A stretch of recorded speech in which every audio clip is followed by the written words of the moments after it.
October 2025. For months, astronomers have been watching 3I Atlas, the interstellar object cutting through our solar system on a path unlike any we've seen. It's now closing in on the Sun, approaching its perihelion at just 0.53 astronomical units. But what's happening right now isn't what anyone expected. Weeks before reaching the inner solar region, 3I Atlas began to show signs of activity that shouldn't be possible this far from intense heat. Instruments detected jets of water vapour, nearly 40 kilograms per second, erupting from beneath its surface, even at nearly 3 astronomical units away. Its coma is rich in carbon dioxide, its chemistry inverted from anything formed under the Sun's influence. And most baffling of all, it's bright, compact, and strangely stable, with no tail at all. Teams from NASA, ESA, and the James Webb Space Telescope have turned nearly all available instruments toward it. JWST's early spectra suggest a surface composition that may have originated in another protoplanetary disk, a place colder, darker, and more distant than anything within our system. In less than 2 weeks it will swing around the Sun. Some predict it will fragment, others believe it will endure, but everyone agrees on one thing. Something about 3I Atlas doesn't add up. And as it gets closer, the data begins to contradict the models. This is where the story turns. When the object was first spotted by the Atlas survey in July 2025, astronomers didn't expect to see much. Just another faint speck of reflected light tracing a hyperbolic arc through the outer regions of our solar system.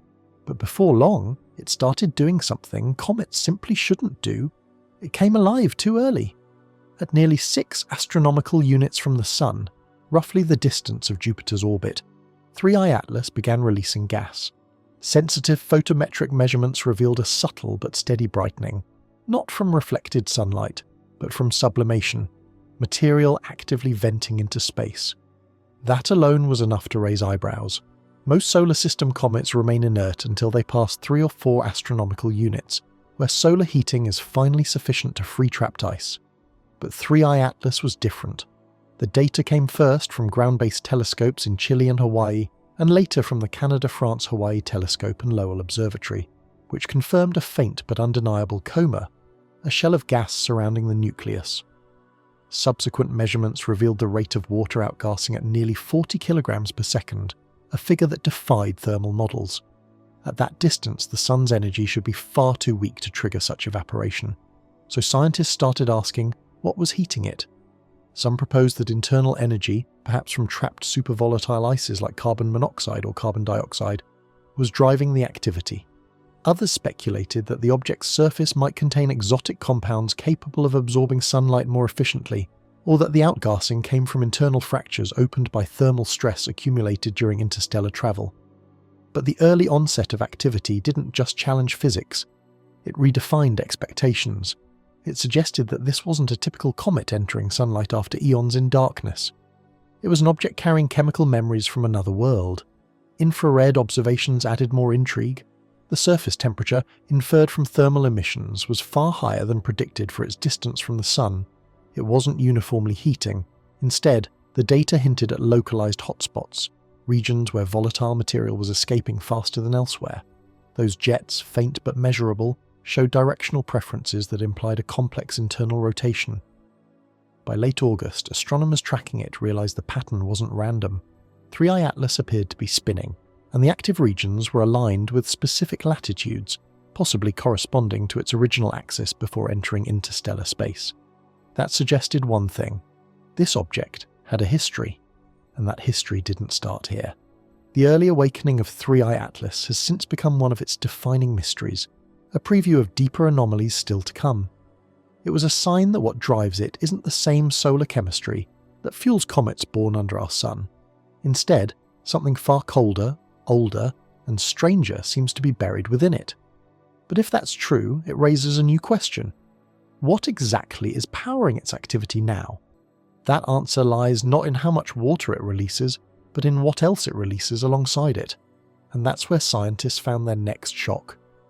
When the first high-resolution spectra from 3I Atlas came in, scientists were prepared for surprises, but not for an inversion of what they thought defined comets themselves. Using the Infrared Telescope Facility, IRTF, in Hawaii, and later the James Webb Space Telescope, teams analysed the emission lines of water, carbon dioxide, and carbon monoxide escaping from the coma. The ratio they found was not only unexpected, it was reversed. In normal comets, water dominates. Closer to the Sun, the heat vaporizes frozen H2O first, then CO2 and CO follow as the temperature rises. But in 3I Atlas, the balance was flipped. Carbon dioxide was leading the activity, and water was secondary, a clear sign that something in this object's makeup defied solar system patterns. The measured CO2:H2O ratio exceeded 2:1, a composition more characteristic of the extreme outer reaches of a protoplanetary disk, a region so cold that carbon dioxide, nitrogen and methane can condense and remain trapped for billions of years. Nothing from our Oort cloud or Kuiper belt behaves like this at these distances. It was a signal that 3I Atlas might have been born around another star entirely, somewhere where the boundary between solid and gas existed under very different conditions. This discovery came after weeks of cross-checking data from different observatories. Scientists at the Max Planck Institute for Solar System Research verified the same spectral inversion using reflected sunlight measurements, while the Subaru telescope confirmed the unusual carbon absorption bands. No one could explain how such strong carbon dioxide sublimation could occur without destabilizing the nucleus. The idea began to form that the comet's primary driver of activity wasn't water at all, but frozen carbon compounds buried beneath a thin insulating crust. These volatiles could begin venting at much lower solar energy levels, explaining the early awakening detected months earlier. But there was something else. Alongside CO2, trace emissions of methanol and ammonia appeared, both in ratios far higher than typical comets. That composition painted a chemical fingerprint, one pointing to a birth environment colder than Neptune's orbit, perhaps resembling the outer disk of a red dwarf system where temperatures fall below 40 Kelvin. Such a chemistry would also mean that the comet's surface, after millions of years in interstellar space, preserved materials never exposed to ultraviolet radiation or solar wind before. In essence, 3I Atlas might be carrying unaltered interstellar ice, pristine, ancient material frozen since before our Sun existed.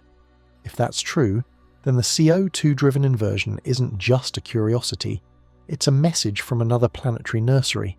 It means that the laws of comet formation are not universal.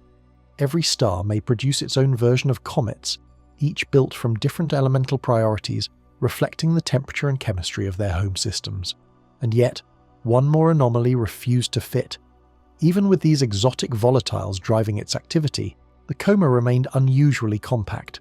No broad dust plume, no streaming tail. The gases were escaping but not dragging much dust with them. To understand why, astronomers had to turn to the one clue that light itself was leaving behind. It was hidden not in brightness or colour, but in how the dust scattered polarised light. And that's where 3I Atlas broke another rule. By early September 2025, after weeks of continuous monitoring, the data had settled into a pattern. It wasn't random noise or coincidence. The outgassing behaviour of 3I Atlas, the interstellar visitor racing toward the Sun, was governed by something that didn't match any known solar-driven model. It was too early, too strong, and too chemically inverted to fit within the established rules of cometary physics. Every calculation built on sunlight as the dominant energy source collapsed when compared to the readings. So the question became unavoidable: what's driving it? The first serious proposal came from a joint research team analysing data from the James Webb Space Telescope, JWST, and the Very Large Telescope, VLT, in Chile. They suggested that carbon dioxide sublimation, not water, might be the hidden engine beneath the surface, the true driver that was forcing the object to come alive. But the implications of that hypothesis were staggering. For decades, astronomers have understood that in most comets, water ice governs the rhythm of awakening. At distances beyond 3 astronomical units, sunlight is too weak to melt H2O, so comets remain dormant until they drift closer. But carbon dioxide, a much more volatile compound, can begin vaporizing in far colder environments, even where sunlight is faint. If CO2 was the main propellant for 3I Atlas, then the object wasn't following the laws of our solar system at all. It was following the physics of another world. The spectral evidence was unambiguous. Infrared readings between 4.26 and 4.3 microns, obtained during several observation windows, showed strong vibrational signatures of CO2 molecules escaping into space. The strength of those lines was shocking. When scientists modelled the implied surface flux, they found that the comet would need to release millions of kilograms of gas per day to match the observed emission strength, a rate typically seen in objects much closer to the Sun. But 3I Atlas was still nearly 2.9 astronomical units away at the time, nearly 3 times farther than Earth's orbit. The temperature there hovers around 150 Kelvin, far too cold for standard sublimation of CO2 unless the object's crust is unusually porous or thermally conductive. And yet that's exactly what the models demanded. The only explanation was that heat wasn't diffusing evenly. Instead, it was accumulating in small, isolated pockets, sealed beneath an insulating crust. Eventually, those pockets reached a critical threshold and burst. To confirm this, the Lowell Discovery Telescope in Arizona and the Canada-France-Hawaii Telescope conducted time-resolved photometric measurements. They discovered rhythmic fluctuations in brightness, consistent with rotation, roughly every 11.4 hours, though later refined to 10.8. The changes weren't chaotic. They followed a pattern, repeating precisely as the object turned. This implied the existence of specific venting zones, active regions that consistently face sunlight during each rotation cycle. Imagine a hardened crust, a surface fused over millions of years drifting through interstellar radiation. Cosmic rays, ultraviolet bombardment, and micrometeorite impacts would have baked the upper layer into something more like volcanic glass than frozen dust. Beneath it, the original ices remained trapped. Carbon dioxide, methane, ammonia, and perhaps exotic compounds that have never existed within the Sun's reach. When a fracture opened, gas pressure forced its way out through narrow jets, erupting in columns that could extend hundreds of kilometers into space.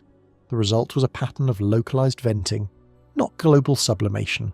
The comet wasn't evaporating smoothly, it was breathing through cracks. That breathing effect gave 3I Atlas its strange stability. Most comets, when they begin venting, lose material unevenly, destabilizing their rotation or breaking apart under pressure. But this one held together. Its brightness curve didn't flicker wildly. Its axis didn't precess or tumble chaotically. It rotated with precision as though it were a single coherent mass, dense, bonded, structurally strong. That alone separated it from almost every known comet. To explain that resilience, scientists looked backward, not to its present orbit but to its birthplace. If 3I Atlas originated in another star system, then its chemistry would reflect that environment. Consider a young red dwarf star, cool, dim, with a circumstellar disk stretching for billions of kilometers. In such a system, temperatures in the outer disk can plunge below 40 Kelvin, allowing carbon dioxide, nitrogen, and even methane to condense directly into ice. Comets born there would be rich in these supervolatiles, with far less water ice compared to our solar comets. Over billions of years, if one of those objects were ejected by gravitational interactions, it could wander interstellar space indefinitely, until one day it crosses paths with our Sun. That's the story 3I Atlas's composition seems to tell, a survivor of another planetary nursery. But there's another layer to this. The longer an object drifts between stars, the more its surface transforms. Interstellar radiation doesn't melt ice. It changes it chemically. Hydrogen bonds break, radicals recombine, organics carbonize. Slowly, the top layers sinter into something closer to rock, a radiation-forged crust. This crust would act as both armor and filter, allowing only the most volatile gases to escape through tiny fractures, while protecting the deeper layers from solar heat. That's likely why 3I Atlas awakened so early yet remained so compact. It's venting from deep reservoirs through narrow conduits, not erupting across its surface. Its glow comes from these focused outflows, energetic but contained, almost engineered in their precision. The final clue came from astrometric analysis, the study of its precise position in space.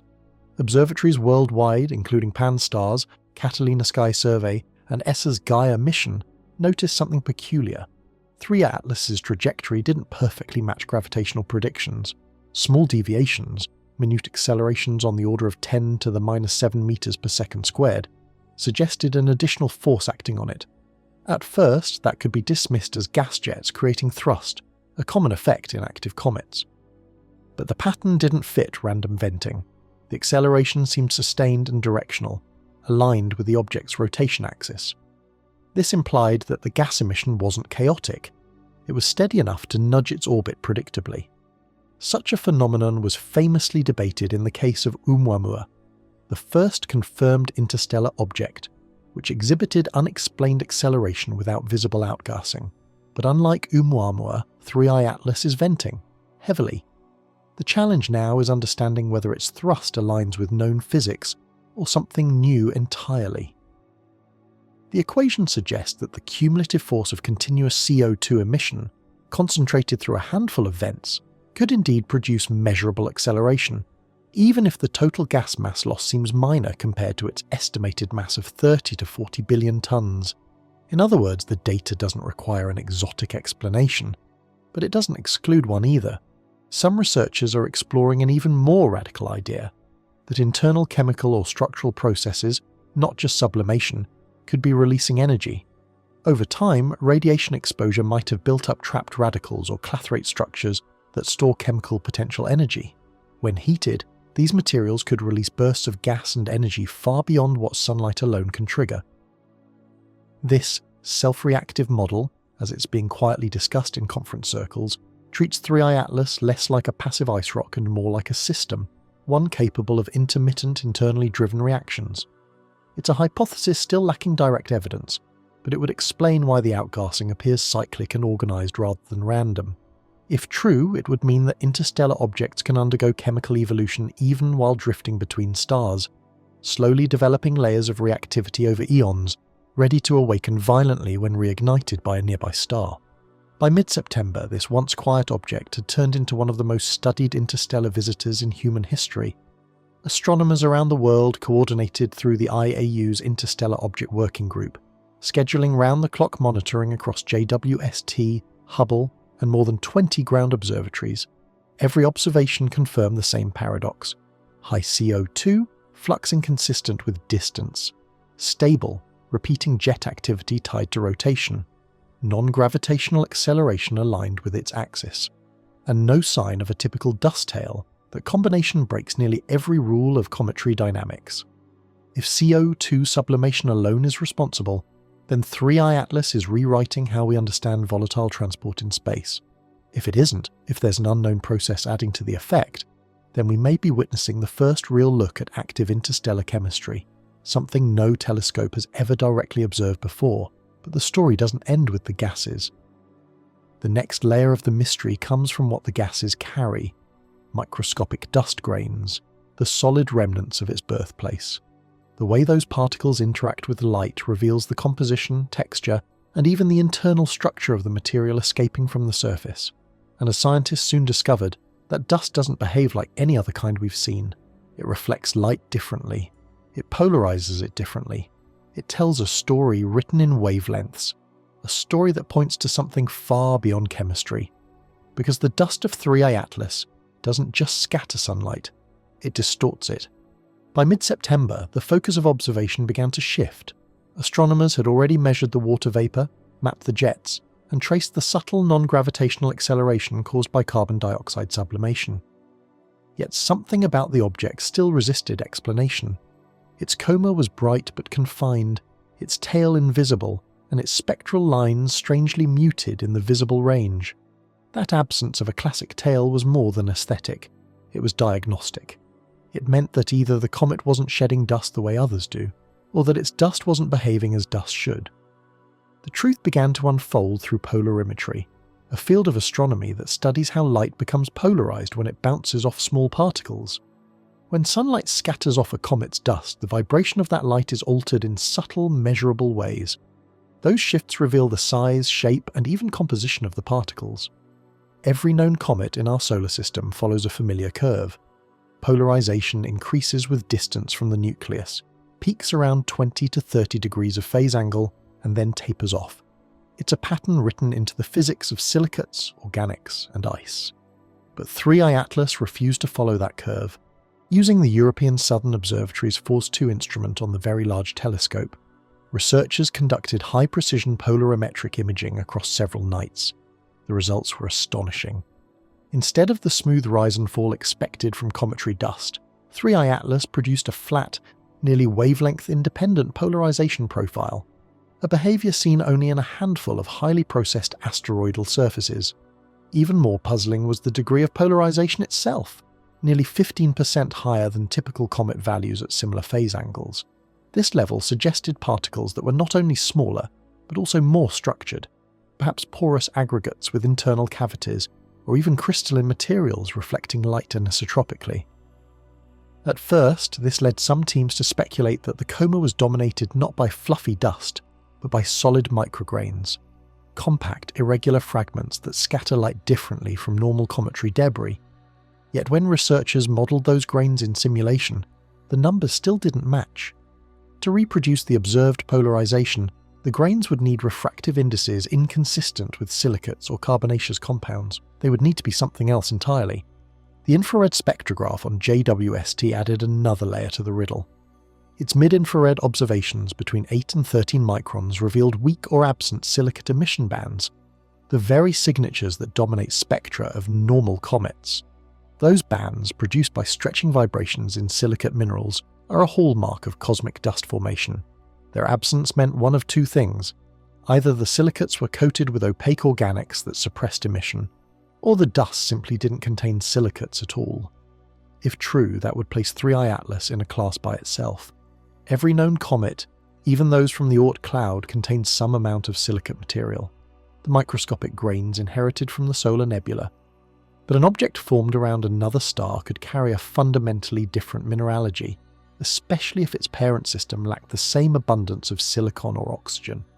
To test this, a team from the University of Helsinki compared the data to models of carbon-dominated grains, including amorphous graphite and hydrogenated carbon compounds. Surprisingly, these matched the observed polarization curves almost perfectly. It appeared that the dust from 3i Atlas was made primarily of carbon-rich material, black, light-absorbing, and electrically conductive. That composition carries profound implications. Carbon grains heat differently than silicates. They absorb sunlight more efficiently and radiate energy unevenly. If the coma was filled with such particles, it could explain why the object looked bright in infrared but lacked a visible tail. The grains were heating up but not scattering visible light strongly. In essence, the coma glowed thermally rather than reflectively. But then came an even stranger discovery. High-resolution spectra from the Keck Observatory revealed faint emission lines around 388 nanometers, corresponding to ionized nickel and iron, metals rarely seen in comets and never at such low heliocentric distances. Normally, these metals sublimate only when a comet is extremely close to the Sun, well inside 0.2 astronomical units. Yet here they were, glowing faintly from an object still more than twice that distance away. The simplest explanation was that these metals weren't evaporating from the surface. They were embedded within the dust itself. Perhaps 3i Atlas contained metal-bearing grains, forged in an environment rich in heavy elements. In an interstellar context, that could mean formation near a supernova-polluted region or within a metal-enhanced protoplanetary disk, places where dust and metals mix differently from our solar nebula. If true, then 3i Atlas isn't just chemically alien, it's cosmologically distinct. It carries materials shaped by the death of other stars. The dust's strange properties also explain the object's puzzling appearance. Despite releasing enormous quantities of gas, 3i Atlas showed only a compact, nearly spherical coma and no visible tail. Normally, sunlight and solar wind pressure push dust away from a comet, forming the iconic trailing plume. But polarization analysis suggested that the dust grains here were dense and metallic, making them too heavy to be accelerated by radiation pressure. Instead of streaming out, they lingered near the nucleus, forming a thick, reflective cloud. This weighty coma model matched the images perfectly. In long exposure photographs, the nucleus remained sharply defined, surrounded by a concentrated halo that faded abruptly beyond a few thousand kilometers. It was as though the comet's dust had gravity of its own, a compact shroud rather than a spreading veil. Such a structure could have deep implications for how interstellar dust behaves in alien systems. It means that some comets might travel through space encased in self-shielding clouds, preventing mass loss for millions of years. That might explain how 3i Atlas survived its journey through interstellar space relatively intact. Then, an unexpected pattern emerged from magnetometer readings gathered by the Solar Orbiter mission. As the probe's instruments passed within the solar wind region, intersecting 3i Atlas's projected path, they detected fluctuations in plasma density and magnetic field strength, minor but consistent with the presence of charged dust grains. If the coma contained metallic particles, they could be interacting with the solar magnetic field, charging and discharging as they encountered plasma streams. This would create localized electric fields, small, transient pockets of electromagnetic turbulence. Some scientists propose that these interactions might even contribute to the object's stability, producing feedback that counteracts solar pressure. In essence, 3i Atlas could be electrically active, not like a machine, but like a dynamic natural conductor drifting through the sun's plasma. The more researchers examined its dust, the clearer the picture became. 3i Atlas did not form here. Its dust is chemically carbon-dominant, structurally compact and magnetically responsive, features pointing to formation in an extremely cold, metal-rich and carbon-heavy environment. Astrophysicists began comparing the data with known protoplanetary disks observed by ALMA, Atacama Large Millimeter Array. One match stood out: disks around M-type red dwarfs, which are cooler and emit less ultraviolet radiation. In such environments, oxygen chemistry is suppressed, and carbon compounds dominate solid formation. The absence of silicates in 3i Atlas's dust aligns perfectly with that model. If this theory holds, then the comet is essentially a fragment of an alien carbon world, a wanderer ejected from a disk around a faint red sun billions of years ago. Its every grain is a fossil of another planetary nursery. But the most haunting realization came not from the data itself, but from what it meant. When astronomers plotted the polarization vectors, the directions in which the light waves aligned after scattering, they noticed asymmetries. The light wasn't merely polarized, it was rotated. The angle of polarization shifted in ways that implied the presence of optically active material, substances that twist light as it passes through them. On Earth, such optical activity is a signature of chirality, molecular handedness, a property closely tied to biological processes. Nobody is suggesting 3i Atlas carries life, but this optical twist suggests its dust might contain complex organic molecules, perhaps chiral carbon chains or amino-like compounds that can rotate polarized light. If confirmed, this would mark the first detection of molecular chirality in material beyond our solar system, a discovery with implications reaching far beyond astronomy. It would mean that the building blocks of asymmetry, one of life's most fundamental traits, exist naturally in interstellar chemistry. So now, as 3i Atlas continues its approach, astronomers are confronted with a paradox. The object releases carbon dioxide like a cold outer disk body, carries dust that behaves like metallic graphite, and displays optical properties hinting at complex organics. It's not a comet in the traditional sense, it's a hybrid of rock, carbon and frozen chemistry from another star's nursery.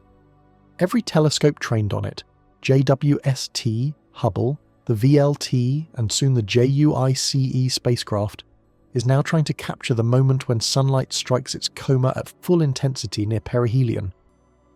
If the dust composition changes, if the polarization curve bends or flares, scientists might finally see how alien material responds to our star's heat.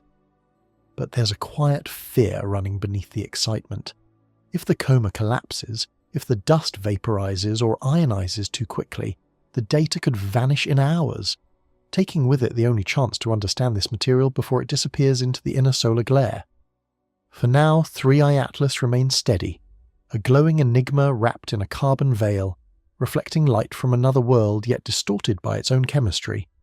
And though its dust tells us where it came from, it also hides what it might become, because in less than 2 weeks, that dust will face its greatest test, the full intensity of the sun itself. And when that happens, no one knows whether it will survive or ignite. By the final week of September 2025, telescopes across Earth and in orbit were turned toward a single target.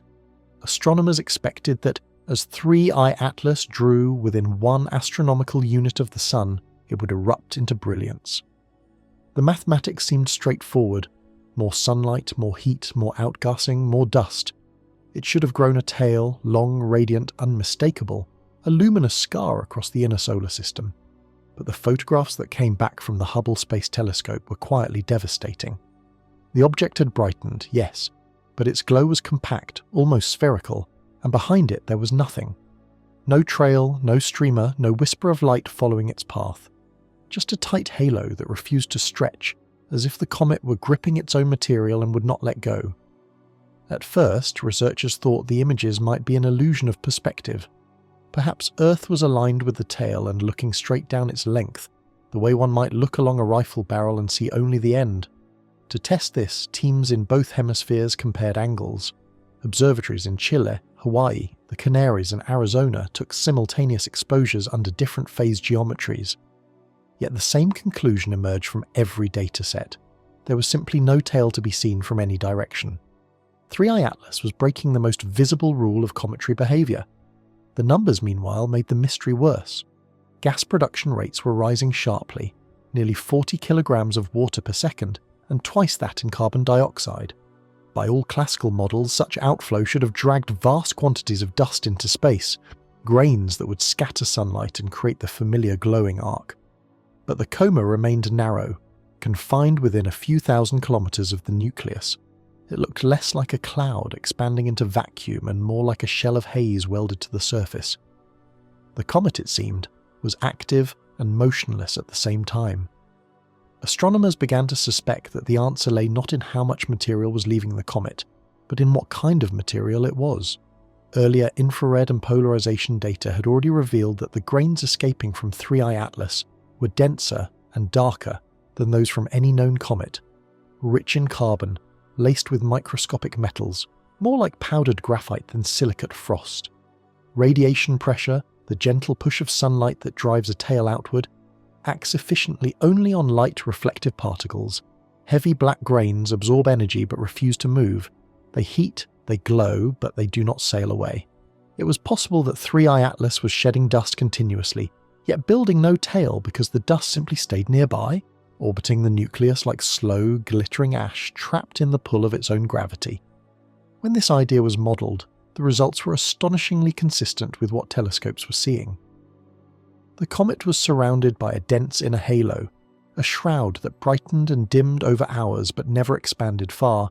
It was, in effect, recycling itself. Jets would lift particles briefly, only for them to settle back, collide and lift again. The coma was not a trail of escape, but a storm contained. In photographs taken minutes apart, tiny ripples appeared at its edge, like shockwaves in smoke, proof that something dynamic was happening inside a space too small for light to resolve. Still, there was another possibility, one that reached beyond mechanics into plasma physics. Instruments aboard the solar orbiter recorded faint but repeated disturbances in the solar wind near the comet's projected path. Brief drops in particle density, tiny kinks in the magnetic field. The pattern looked as if the solar wind were flowing around an obstacle, as though 3i Atlas carried an invisible shield. Some researchers began to wonder if the comet had created a magnetic cocoon of its own, a miniature magnetosphere born from the interaction between charged dust and solar plasma. Metallic grains, once ionized by ultraviolet radiation, could trap magnetic field lines, forcing charged gas to circle rather than disperse. In that scenario, every particle leaving the surface would immediately enter a tangled electromagnetic field that bent its motion back toward the nucleus. The comet would, quite literally, hold on to its own exhaust. If this magnetic bubble hypothesis were true, it would be unprecedented. No comet in the solar system had ever shown evidence of sustained magnetic confinement. The effect could exist only in a body dense with conductive material, exactly what the polarization data implied. As carbon and metals combined with plasma, they might have turned the coma into a self-contained electrical storm, glowing but never escaping, its internal currents cancelling the push of sunlight and solar wind alike. It would explain the eerie stability of its brightness and the total absence of a tail. It would also mean that 3i Atlas was interacting with the Sun not as a fragile snowball, but as an active electrical body, a moving experiment in natural magnetism from another star. That interpretation remains controversial. Many astronomers still prefer a simpler view. The grains are merely too heavy, the albedo too low, the gas velocity too weak to loft a proper tail. Yet even they admit that the data defy intuition. The measured reflectivity of the dust, barely 3%, makes it one of the darkest substances ever observed in space. Such material absorbs almost every photon it meets, turning light into heat instead of motion. Sunlight cannot push what it cannot reflect. The object is, effectively, invisible to the force that sculpts every ordinary comet. Its darkness is its armour. For those watching through telescopes, this armour is visible only in what it hides. Photometric curves show that the coma brightens as the sun approaches but never changes shape. Spectrographs reveal gas velocities lower than expected, as if molecules themselves encounter drag near the nucleus. Somewhere inside that haze, the normal laws of expansion fail. Some researchers even suspect electrostatic cohesion, charged particles clumping together under weak electric fields, forming temporary aggregates that resist dispersal. The coma becomes not a cloud, but a fabric of microscopic storms. The absence of a tail also complicates orbital modelling. A typical comet's gas jets produce asymmetric thrust that slightly alters its trajectory, but without visible outflow it becomes nearly impossible to measure those forces directly. Observers now rely on minute deviations in its predicted path, searching for any hint of acceleration that could reveal where unseen jets might be hiding. So far, the results point to a smooth, almost symmetrical release pattern, unlike the sporadic behaviour of comets born under our Sun. That stability reinforces the impression of internal order, an object venting through controlled channels rather than random cracks.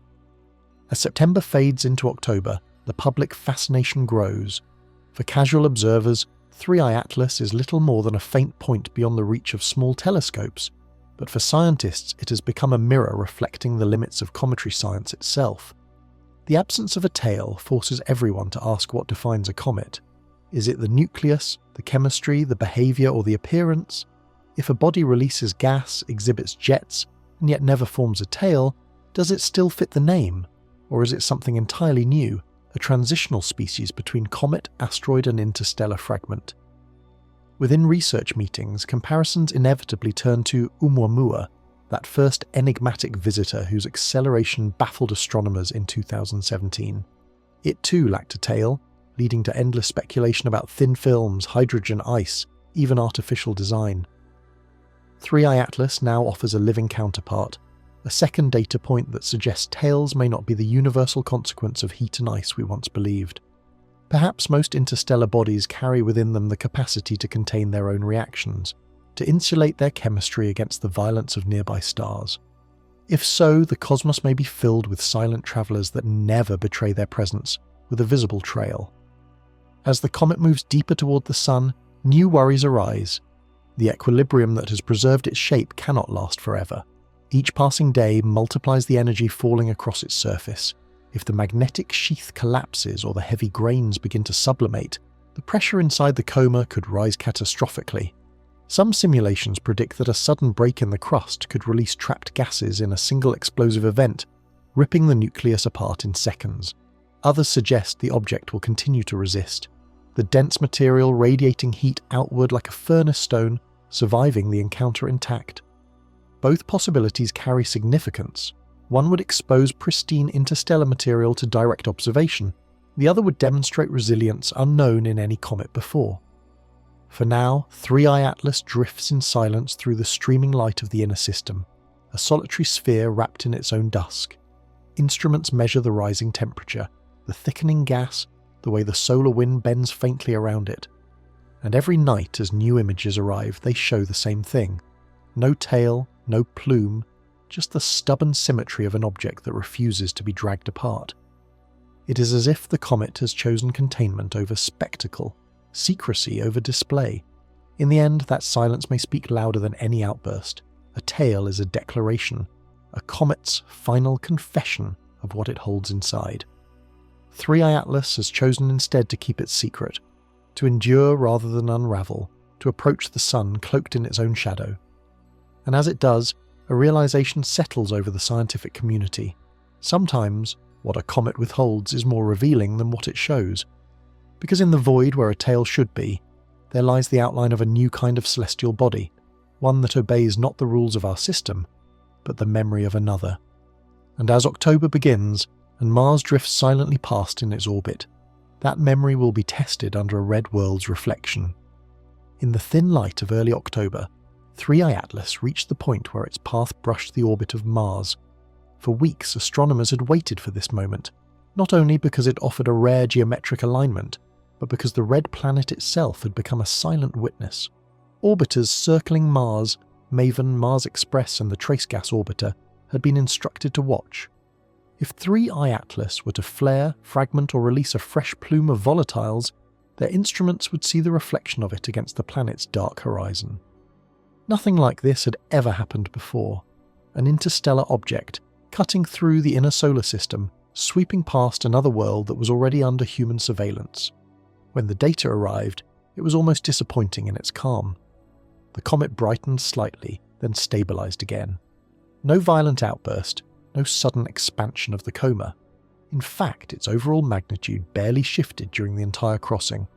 The scientists who had prepared for an explosion were instead confronted with an object that refused to change at all, as though the increased sunlight meant nothing. Some began to whisper that 3I Atlas was the most stoic traveller ever recorded, a body that had wandered for millions of years through interstellar night and had learned how to ignore a star.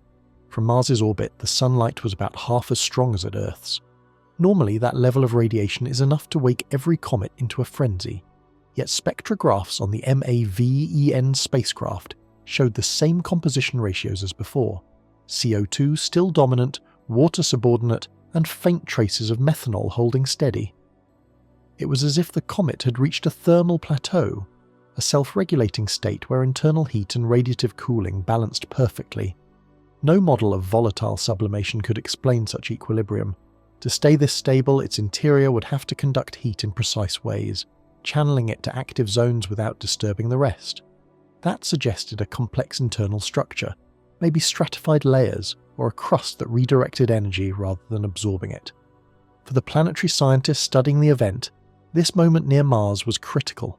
It was the last time the comet could be observed cleanly before entering the blinding light of the inner solar system. Ground-based telescopes in Chile and Spain recorded photometric curves every night, searching for hints of spin changes or brightness fluctuations. None came. Even the shape of the coma remained stubbornly circular. At this distance, comets normally develop asymmetries. Jets flare in one direction. Solar pressure sculpts a teardrop shape. But 3I Atlas retained its perfect balance. The symmetry was so precise that the Hubble images could be overlaid day after day with barely any difference. That level of consistency began to unnerve some researchers. A few compared the data to images of dormant asteroids, objects that rotate slowly, showing no hint of venting at all. But the spectral lines were unambiguous. This thing was alive, releasing gas every second. And yet, from any measurable perspective, it was motionless. One scientist from the European Southern Observatory described it in an interview as a paradox of activity without consequence. The description stuck. Behind the scenes, supercomputers at NASA's Jet Propulsion Laboratory and ESA's Operations Center ran thermal simulations using every known parameter: mass estimates, surface albedo, gas composition, rotational velocity. They tried adding fractures, irregular shapes, even hollow cavities that could vent gas intermittently. Every attempt failed to reproduce the smooth emission pattern. In every simulation, once heating began, it spread chaotically, leading either to runaway evaporation or complete dormancy. Only one scenario matched reality: a surface coated in a material so dark and conductive that it distributed heat evenly and radiated it back into space before it could penetrate deeply. In other words, the crust itself might be acting as a heat sink, preventing internal volatility. The comet was protecting itself from the sun. Meanwhile, the instruments aboard Mars Express began picking up something strange.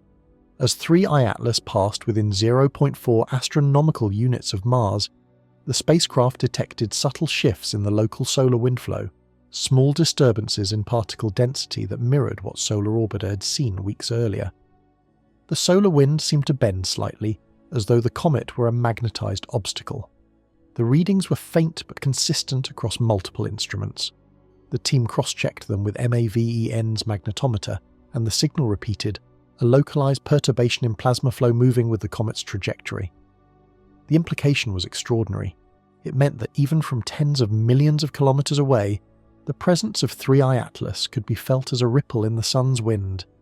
The idea that such a small object could influence the plasma environment around Mars was almost unthinkable. Its nucleus, estimated to be less than 5 kilometers wide, should have been far too small to produce measurable effects on the solar wind. Yet the pattern was there, a faint echo in the charged particles streaming past the red planet. It was as though the magnetic envelope around 3I Atlas had expanded, interacting with the broader heliosphere. If true, this could make the object the smallest natural body ever observed to distort the solar wind on an interplanetary scale. To confirm the signal, scientists turned to Earth-based radar. The Goldstone Deep Space Network transmitted narrow pulses toward the object, timing the reflections to measure its spin and size. The return was weak but coherent. The radar echo showed a surface rougher than expected, sharp contrasts in albedo, perhaps cliffs or vents glinting in different directions. The rotation period was refined again, 10.7 hours, no sign of tumbling. The steadiness was absolute. For astronomers accustomed to the chaotic behavior of normal comets, this calmness felt almost unnatural. Every variable that should have fluctuated remained constant. Even its orbit through the Mars corridor matched predictions within tiny fractions of a degree. There was no trace of the unpredictable acceleration that had baffled observers of Oumuamua. It was as if the object were determined to prove that not all interstellar visitors were unruly, and yet beneath that composure, the data suggested enormous internal tension, gas pressure building beneath the crust, heat creeping inward, molecular bonds loosening one by one. Everything about 3I Atlas pointed to a structure on the verge of transformation, but still holding back. In the images from the trace gas orbiter, the comet's coma appeared like a distant pearl, glowing faintly against the black. As Mars rotated beneath it, the sunlight shifted, and the faintest variations in brightness rippled through the halo. Some analysts thought they saw hints of jet shadows, filamentary arcs that curved inward rather than outward, as if the ejected material were looping back under magnetic influence. Others dismissed them as processing artifacts. The truth, as always, was buried in noise. But if those features were real, they would reinforce the idea of a confined, electrically charged atmosphere surrounding the nucleus, a sphere of matter resisting both gravity and radiation. The Mars crossing provided another opportunity to measure isotopic ratios of the gases. Using combined spectra from Earth and the red planet's orbiters, researchers derived tentative values for the deuterium to hydrogen ratio in its water vapor. The result was unlike anything seen in our solar system. Its DH ratio was nearly 4 times higher than terrestrial water and twice as high as that found in typical Oort cloud comets. That single measurement hinted at formation in a region of space far colder than any within the Sun's influence, a place where heavy hydrogen isotopes condensed easily into ice.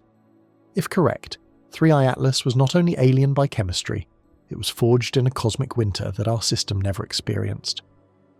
By the time it left the orbit of Mars behind, the comet had become the subject of hourly updates between observatories. The world's largest telescopes, Keck, Subaru, the Very Large Telescope, rotated through schedules devoted entirely to tracking its approach. JWST prepared for continuous monitoring during perihelion, while Hubble's operators planned rapid exposure sequences to catch any sign of disintegration. Yet, as it moved sunward, the object continued to defy drama. Its brightness rose linearly, its color temperature unchanged. No fragments, no flare, no sign of weakness. It was as though 3I Atlas were gliding on rails, untouched by chaos, serenely indifferent to the attention it commanded. For many scientists, this moment, the serene passage past Mars, marked a turning point in how they perceived it. Until then, the narrative had been one of curiosity and anomaly, a strange visitor behaving oddly. But as it passed the orbit of the red planet without incident, something deeper took hold. They began to sense intention in its steadiness, a kind of order that suggested a natural process perfected through unimaginable time. The word that started to circulate in internal memos was discipline, not sentience, not intelligence, but a pattern of endurance so refined that it felt deliberate. As October advanced, the distance between 3E Atlas and the Sun shrank rapidly. The temperature on its sunward face rose above 200 Kelvin. Gas pressure multiplied tenfold. If the internal model was correct, microfractures were spreading beneath the crust like veins of light. Soon those fractures would either release the built-up gases gently or unleash them in one catastrophic burst. The countdown to perihelion had begun, and with it the final opportunity to watch an interstellar body confront the full intensity of a new star. Mars receded into the background, its orbit a silent witness to a passage that had rewritten more than a few chapters of cometary physics. In its wake, 3I Atlas left no trail, no debris, no visible mark. Only a line of equations rewritten, a handful of sensors flickering with anomalies, and a growing sense that the closer it came to the Sun, the less the word comet could contain it. It was something else now, something born of distant chemistry and ancient cold, making its slow, deliberate descent into light. And somewhere ahead, in the space between Mars and the Sun, the conditions were changing.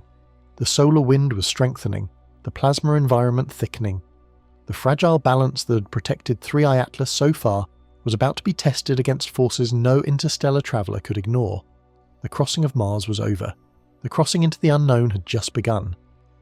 When the James Webb Space Telescope locked its gaze on 3I Atlas, it did so with the kind of patience only an instrument a million miles from Earth can afford.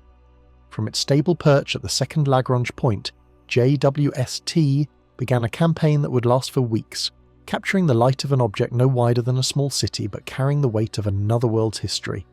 The goal was simple in words but monumental in scope: to decode what the object was made of, atom by atom, wavelength by wavelength, before the Sun burned away the clues. Infrared spectroscopy is, at its core, an act of translation. Every dip and spike in the spectrum tells a story about how matter vibrates, how bonds stretch and twist when struck by photons. With comets, those signals usually paint a familiar picture: water vapour at 2.7 microns, carbon dioxide at 4.3, and a medley of organics beyond 6. But the spectra JWST returned from 3I Atlas didn't fit the templates. The water band was there, but faint. The CO2 line dominated, wider and deeper than any recorded from a comet this far from the Sun. The long wave tail revealed something new altogether, a subtle absorption plateau stretching past 11 microns, hinting at complex hydrocarbons or nitrogen-bearing ices that had never been catalogued. For days, analysts at the Space Telescope Science Institute debated what they were seeing. Some thought the plateau resembled tholins, carbon-rich polymers formed when ultraviolet light bombards simple gases like methane and nitrogen. Tholins coat many of the outer solar system's moons, giving them their reddish hue. But in 3I Atlas, the signal was colder, denser, and more crystalline, as if the material had been preserved in a vacuum colder than anything the Sun has ever touched. Others suggested the pattern belonged to clathrate hydrates, molecular cages of water ice trapping volatile gases inside. If that were true, the comet's surface might be riddled with these cages, releasing gas slowly through microscopic vents rather than erupting in violent jets. That would explain the even calm activity observed since its discovery. It would mean that 3I Atlas isn't erupting, it's breathing. In the infrared maps, faint gradients appeared across the nucleus, suggesting that different regions were dominated by different compounds. The brightest spot, the hot zone at the subsolar point, showed a spectrum rich in carbon dioxide and methane. Slightly cooler regions emitted signatures of carbon monoxide and ammonia, while a broad ring further back reflected wavelengths typical of frozen water mixed with dust. This stratification told a story of formation under extreme conditions, an object assembled in a disk where the temperature fell so sharply that each chemical condensed in its own layer, preserving a cross-section of a planetary nursery long vanished. When these findings reached the broader community, they changed the narrative entirely. Until that point, most scientists assumed that interstellar comets were chemically similar to our own, their differences more of degree than kind. JWST's data forced a re-evaluation. 3I Atlas's chemistry was inverted, layered, and selectively active. It was as if the building blocks had been arranged in a hierarchy unknown to our solar system, a chemistry optimized for endurance rather than volatility. As JWST continued its monitoring, something else began to emerge. The mid-infrared spectrometer picked up narrow emission spikes that didn't correspond to known volatiles. They were weak but persistent, repeating every observation cycle. At first, they were dismissed as instrumental noise, but when the same lines appeared in backup instruments on the Very Large Telescope and Keck Observatory, skepticism turned into fascination. The lines corresponded to ionized sulfur and nickel, metals rarely associated with cometary outgassing. Their presence implied that the heat near the surface was high enough to sublimate metallic compounds without destroying them entirely. This combination, strong carbon dioxide, metallic traces and faint water, made no chemical sense in solar terms. It pointed toward a different thermodynamic regime, one where metals and ices coexist, frozen together in patterns forged under another star's light. The more data accumulated, the more the object resembled an archive of alien chemistry. The isotopic ratios deepened the mystery. The hydrogen to deuterium ratio in its water was nearly 4 times Earth's. Nitrogen isotopes were shifted toward heavier values, implying condensation in an environment colder than 30 Kelvin. Even carbon carried an anomaly, an overabundance of carbon-13, a stable isotope produced in older stars that had long since gone supernova. If these numbers hold, 3I Atlas might have formed in a region of the galaxy rich in ancient stellar dust, a nursery seeded by the ashes of dead suns. Its journey through interstellar space could have lasted billions of years, each rotation erasing some trace of its origin, but not all. To understand how such material could survive the voyage, JWST's team modelled the comet's thermal evolution.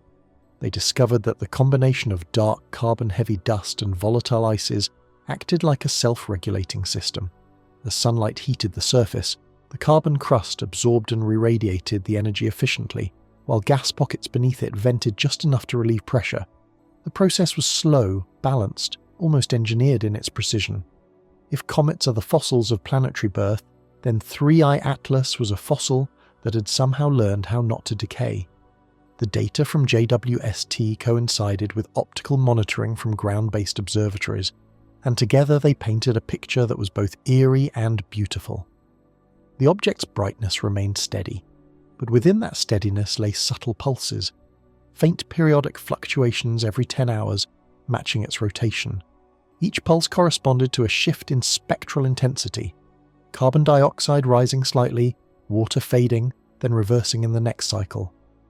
The effect resembled respiration on a planetary scale, a rhythm so regular it seemed alive. No one believed it was biological, but everyone felt the metaphor's weight. An object from another star was breathing in our sunlight.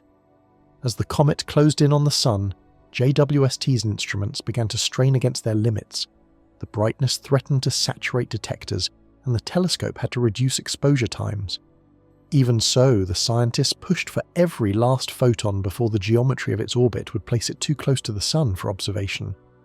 The final spectra, taken in the first week of October, revealed a sudden rise in temperature at the nucleus, an increase of nearly 20 Kelvin in less than 48 hours, yet the gas output remained constant. Somehow the comet was absorbing more energy without increasing its release. It was a perfect thermal balance, like a black body tuned to its environment. In private discussions, a few researchers began using a word that would never appear in official papers: resistance. The comet seemed to resist the sun. It refused to flare, refused to fragment, refused to obey the thermal curves that should have torn it apart. The suggestion wasn't supernatural, but it was unsettling. Resistance implies agency, and though none was meant, the phrase captured what many felt watching the data scroll across their screens. Here was a body that behaved as if it had memory, of the cold that shaped it, of the light it once fled from, of the silence between stars. As the observation window closed, JWST turned its gaze elsewhere, but its instruments left behind a legacy of numbers that will take years to unravel. They confirm that 3I Atlas is not an echo of our solar system, but a messenger from another chemistry, another history.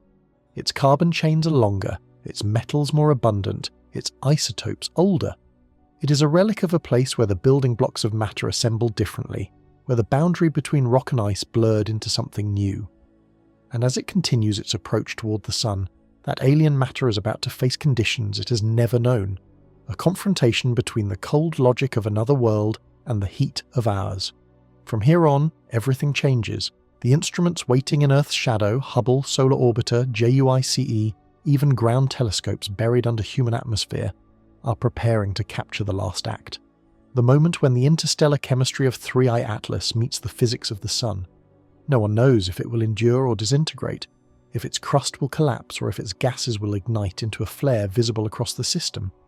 All that is certain is that JWST has given us a glimpse of what lies beyond familiarity. Matter, older than the Sun, older than our definitions, older perhaps than our understanding of what can survive. And as the object slides toward perihelion, carrying its quiet defiance into the blaze, the telescope's final images linger like a farewell, an infrared ghost shimmering at the edge of light, a memory of a world that once was, still breathing in the dark. By mid-October 2025, the sky around 3I/ATLAS appeared to be changing. The Sun was close enough now that its light no longer merely glinted off the comet's crust, but began to saturate it, washing the nucleus in a steady golden glare. Every instrument trained on it, Hubble, Solar Orbiter, the JUICE spacecraft still on its outward journey, was preparing for the same thing, a breaking point. For months the object had absorbed heat with eerie composure. Now, as it neared barely half an astronomical unit from the Sun, that composure looked impossible to sustain. The calculations were relentless. At 0.53 astronomical units, the flux of solar energy is nearly 4 times what it is at Earth's orbit, more than enough to send most comets into spasms of venting. But 3I/ATLAS, true to form, has so far defied every curve. Its brightness seems to be increasing only slightly, and even that rise appears linear, not exponential. No confirmed jets, no fragmentation, no broadening of the coma have yet been reported. Preliminary numbers from observatories in both hemispheres show a calm ascent, like a heartbeat that refuses to race, even as the temperature climbs toward the point of endurance. What baffles scientists most for now is the object's apparent refusal to spin faster. When comets approach the Sun, outgassing acts like thrusters, accelerating rotation until the nucleus tears itself apart. But early radar and photometric analyses suggest that the period near 10 hours has not changed. Somehow 3I/ATLAS may be venting without torque, as though its internal pressure were balanced across every vent. In physics, such symmetry rarely lasts by accident. It implies feedback, a self-correcting mechanism, structural or chemical, that redistributes force as soon as imbalance begins. It is as if the comet understands what equilibrium means. Teams around the world have begun to organize what they call the Perihelion Watch. It is not a single experiment but a network of vigilance. Infrared sensors in orbit, radio telescopes on Earth, solar observatories along the ecliptic. The James Webb team, though unable to point near the Sun, has prepared algorithms to pass new data instantly once the comet emerges again on the far side. The European Space Agency is coordinating with amateur astronomers to cover blind spots, hoping that if the object fragments, even a backyard telescope might record the flash. The expectation is not necessarily hope of survival, but of revelation. Whether it breaks or endures, 3I/ATLAS is approaching a moment that may reveal the limits of matter forged beyond the Sun. In early October, spectra from Hubble reportedly showed that the ratio of carbon dioxide to water appeared to be narrowing. If those trends are confirmed, it would mark the first sign that solar heat has reached the deeper layers, thawing frozen reservoirs that have slept through the journey.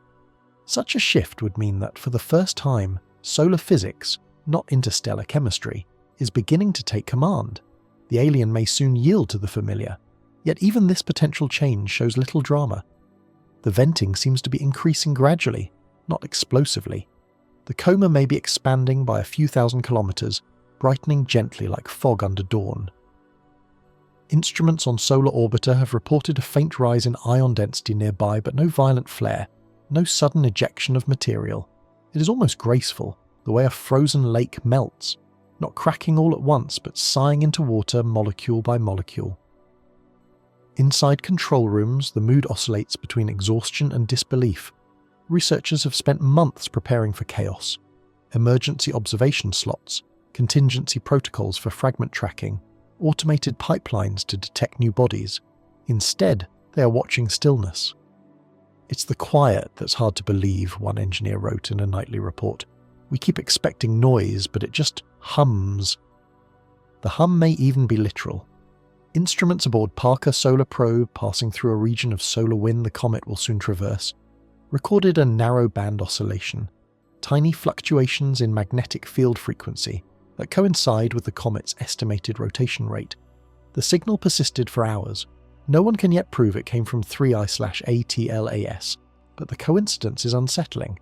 A rhythmic pulse in the plasma, in perfect time with the spin of a body tens of millions of kilometers away. Some theorize that metallic dust escaping the comet could be coupling with magnetic field lines, sending ripples outward like vibrations through a string. If that is true, it would make 3I/ATLAS not just visible but audible to the Sun itself, a cosmic tuning fork resonating in the wind. As the countdown to perihelion tightens, new worries surface. Models predict that at closest approach, the surface temperature could exceed 320 Kelvin, enough to boil carbon dioxide directly into plasma. If the crust fails, internal pressure could disassemble the nucleus within minutes. Yet if the crust holds, the interior might undergo a subtler transformation, trapped gases forming high-pressure bubbles, chemically reacting under heat, altering the object before it even leaves the Sun's neighbourhood. Either path could rewrite its story, but only one would leave it intact enough to tell it. Observers have begun to speak of the comet in human terms. It is not sentimentality but fatigue and awe, an attempt to name the defiance they are witnessing. "It's like watching someone walk into fire," said one astrophysicist in a televised briefing. "Every model says they shouldn't survive, and yet they keep moving." The quote circulated widely, not because of poetry, but because it felt accurate. Against every expectation, the comet is approaching the solar furnace and remaining whole, so far. If current projections hold, the object will reach perihelion around October 29, 2025, at roughly 0.54 astronomical units. From Earth, it will likely be lost in the Sun's glare. Only space-based coronagraphs such as SOHO and STEREO will be able to observe it then. The world's observatories will wait for it to reappear on the far side, hoping their instruments still have something to track. What happens next remains unknown. It may disintegrate completely, scatter into invisible dust, survive as a darkened shard, or flare so violently that it rivals the brightness of Venus. None of these outcomes can be tested until it emerges again. For now, humanity waits. Scientists watching live telemetry, amateurs scanning the dawn sky, journalists drafting two versions of the same headline. But deep down, no one truly expects an ending. 3. I/ATLAS has already outlived every forecast so far, withstanding heat, radiation and the sun's pull with a calm that feels more like choice than chance. Whatever happens beyond that brilliant curtain of light will not be a death, merely another transformation. For now, all anyone can do is count the hours and listen to the data whispering from the monitors, particle counts, brightness ratios, temperature curves, numbers marching toward the moment when the object will either break apart or pass through the fire untouched. Whether it survives or not, the next sighting, if it comes, will decide how this story is told. For now, the interstellar visitor continues its silent approach, carrying the mystery of matter forged far from home into the glare of our Sun. When the data begin to arrive from Solar Orbiter and Parker Solar Probe in early November 2025, scientists expect to see whether something around 3I Atlas has disturbed the very fabric of the solar wind. For weeks, the spacecraft have been measuring the familiar rhythm of charged particles streaming outward from the Sun. Steady, predictable, turbulent only in the way weather is turbulent. As the comet passes perihelion and begins to move back out into cooler space, researchers will be watching closely for changes. If the flow no longer follows its smooth trajectory, if magnetic field lines that normally radiate from the Sun in elegant arcs start bending in subtle but undeniable ways, it could indicate a region of interference, a pocket of plasma behaving as if something invisible were shaping it. At first, any anomalies will be double-checked through instrument recalibration. It seems almost impossible that a nucleus barely 5 kilometers wide could leave an imprint on a system that stretches across billions of kilometers. But if the anomaly persists even after the adjustments, if electron density fluctuates, and the velocity of the solar wind drops fractionally before accelerating again, as though passing through resistance, then the absence of any solar flare, coronal mass ejection, or planetary influence will leave only one possible suspect in that region of space, the outbound path of 3I Atlas. In the particle velocity plots, scientists might see a telltale pattern, a dip followed by a symmetrical rise, like the wake left by a stone dropped into flowing water. That shape would be the signature of a magnetic obstacle. The plasma would behave as if it had been deflected, compressed on one side and stretched on the other. To produce such an effect, an object must either generate its own magnetic field or release material that interacts strongly with the sun's. A comet's ionized gases can do this in miniature, but if the distortion around 3I Atlas turns out to be large, extending hundreds of thousands of kilometers far beyond the scale of its modest coma, something about the interaction must have amplified its reach. Teams from ESA and NASA are preparing to compare readings from multiple vantage points. Solar Orbiter could catch the leading edge of the disturbance. Parker, moving much closer to the Sun, might record the trailing half. Between them may lie a region of twisted field lines and fluctuating plasma density, a kind of ghost cavity around the comet's path. It could look, one analyst said, like the wake of a magnetic storm moving without a storm front. The question will be, what could sustain such an effect? The comet's metallic dust has long been suspected of carrying charge. As these particles ionize, they could create localized electric fields. Normally those fields are small, quickly neutralized by surrounding plasma. But if the comet's composition includes materials capable of retaining charge, nickel, iron, graphite, the effect could be cumulative. Each escaping particle could drag a thread of magnetic tension behind it, weaving them together into a coherent sheath. Over time, the comet could wrap itself in an induced magnetosphere, a bubble where the solar wind slows, curves and bleeds around its edges. That bubble might persist even after perihelion, expanding and fading only as the charged dust disperses. To test the idea, the data will be run through magnetohydrodynamic models originally designed for planets. When scaled down by several orders of magnitude, the results could turn out startlingly close to observations. The comet's induced field might reach intensities of several nanotesla, weak by terrestrial standards but strong enough to redirect the solar wind locally. It would be, in effect, a magnetic island adrift in a sea of plasma, temporary but coherent. Nothing like it has ever been confirmed before on a body so small. If such findings hold, comparisons will likely be drawn to the mysterious disturbances recorded during Oumuamua's passage years earlier, those faint shifts in solar wind behavior that no one could fully explain. Some may wonder whether interstellar objects, by virtue of their dense carbon-metal compositions, are simply better at coupling with plasma than our native comets. If so, every such traveller could carry not only its physical mass, but an electromagnetic presence, altering its surroundings as it moves. It would mean that interstellar bodies don't just pass through space, they leave fingerprints in the medium itself.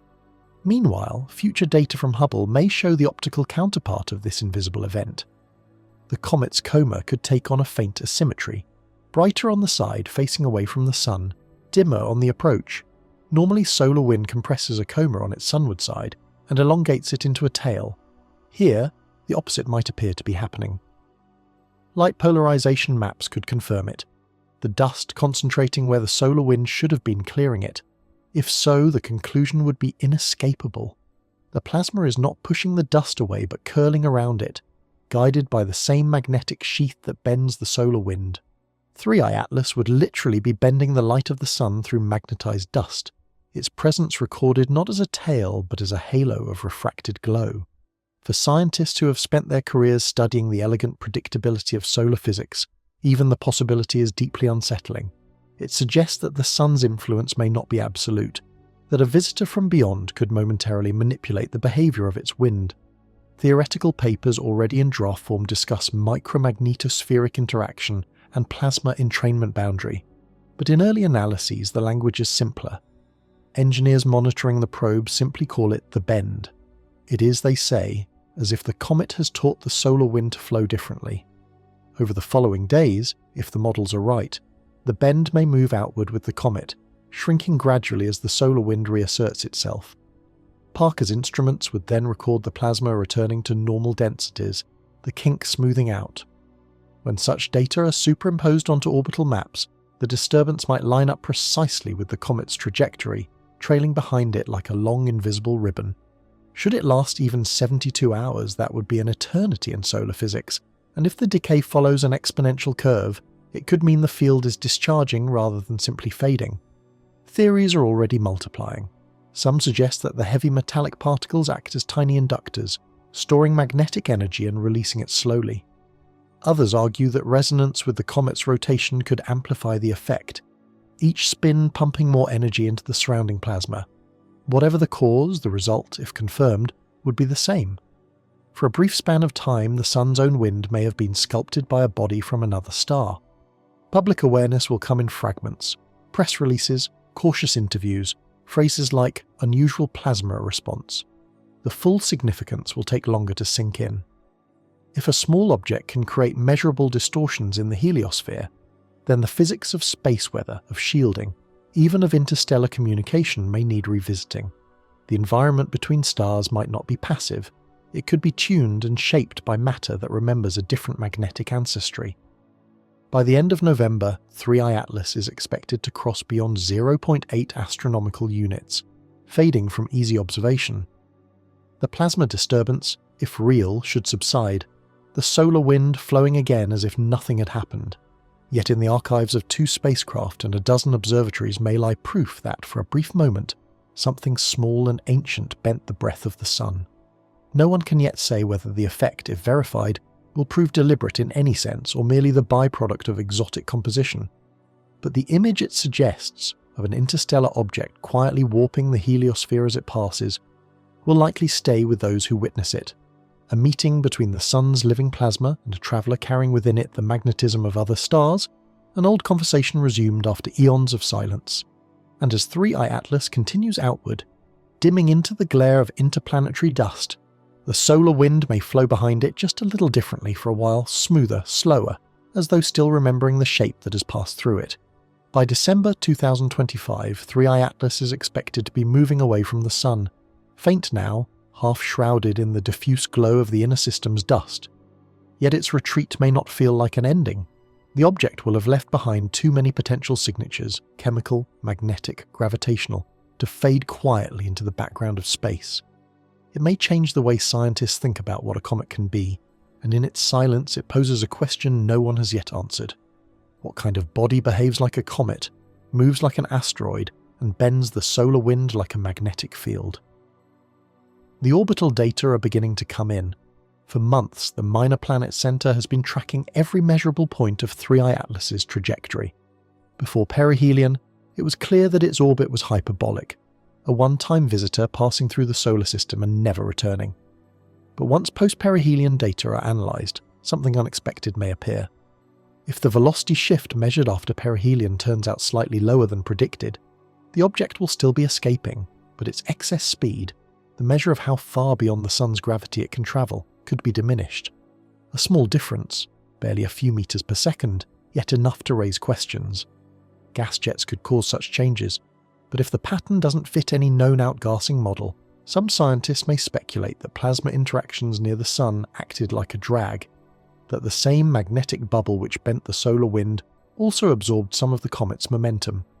Others may wonder whether the body itself lost mass in a way the instruments didn't catch, a slow sublimation of something heavier than water or carbon dioxide, something that shifted the balance of forces just enough to change its fate. A revised orbital solution may reveal another peculiarity. When plotted backward, the path could trace an approach angle not typical of random interstellar objects. Its entry vector might point toward the solar apex, the direction the sun itself moves through the galaxy. That would mean 3I Atlas hadn't been racing toward us from some distant stellar nursery. It had been overtaken. We may have encountered it almost by accident, crossing paths with something drifting in the same direction as our system's own motion, an ancient traveller swept along in the slow current of galactic drift. The implication would be subtle, but profound. If it shares the velocity of our star's movement through the Milky Way, it could mean that it originated not in a far-off system, but in one of the older generations of stars that have long since burned out, their debris fields scattering through the interstellar medium. 3I Atlas might not be a fragment of a neighbouring system, it could be a relic of the galaxy itself, chemical data may later support the idea of age beyond reckoning. The isotope ratios from JWST, once re-examined in context, could tell a story of slow creation and long exile.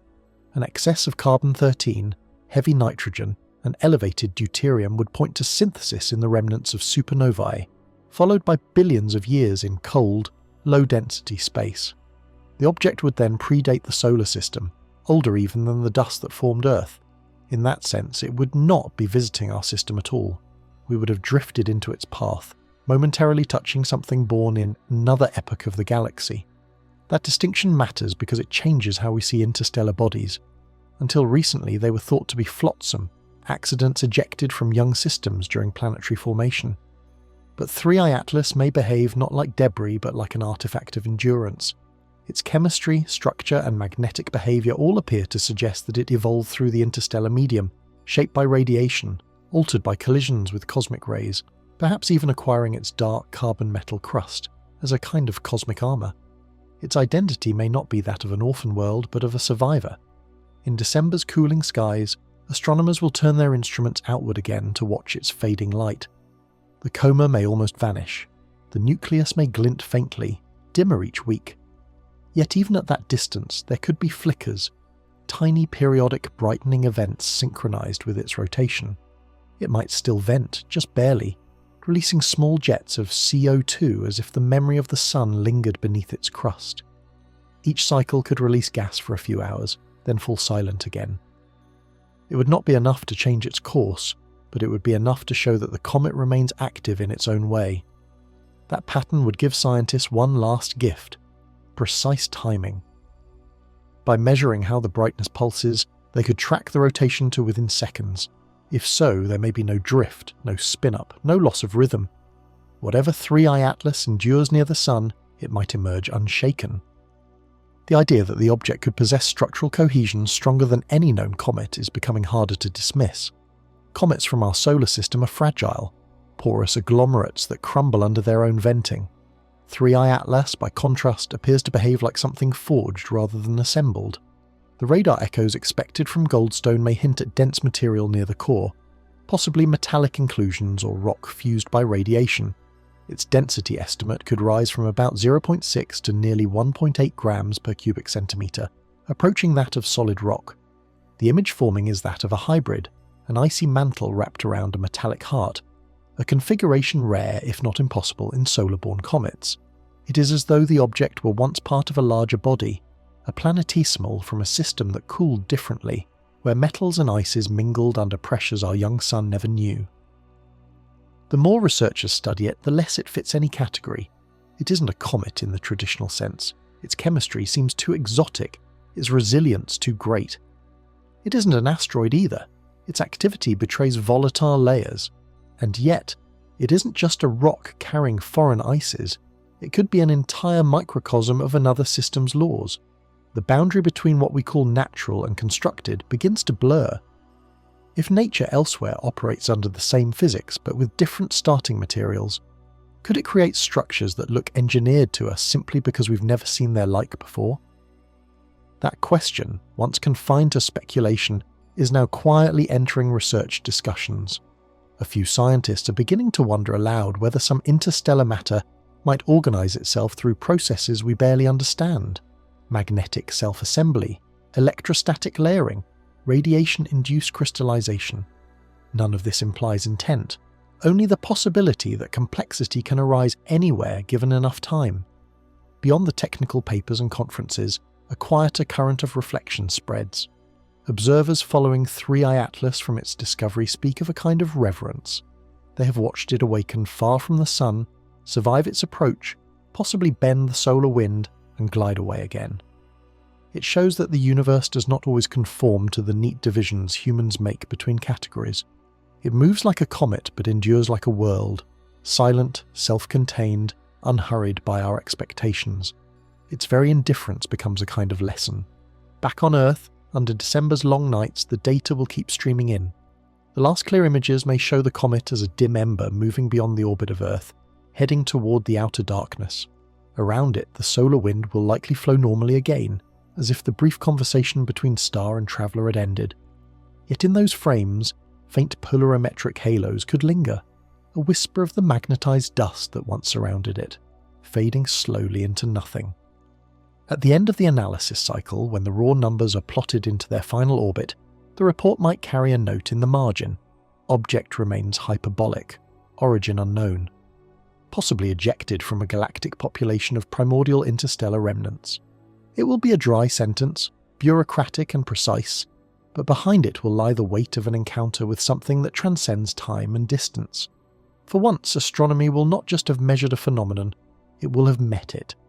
In classrooms and observatories, new generations of students will later learn about 3i Atlas the way earlier ones learned about Halley or Oumuamua. They will memorize its parameters, study its spectra, argue about its origin. But what those who observe it in real time will remember most will not be the data. It will be the feeling of witnessing something that has travelled across aeons, untouched by any sun, carrying in its dark surface the imprint of forgotten stars. They will remember how it defied every model and survived every prediction, how it entered the solar system as a question and left as a mirror held up to our understanding of what it means to belong to a galaxy. As the object drifts outward again, its speed slowing only imperceptibly, its glow fading below the threshold of detection, it becomes once more what it has always been, a silent particle in the Milky Way's endless current. Yet the path it carves through our instruments remains. It offers us a map not just of where it went, but of where we stand. 3 Atlas reminds us that the solar system is not an island. The space between stars is not empty. It is filled with the memories of other worlds, moving quietly, waiting for the brief moment when light finds them and names them before they vanish again into the dark.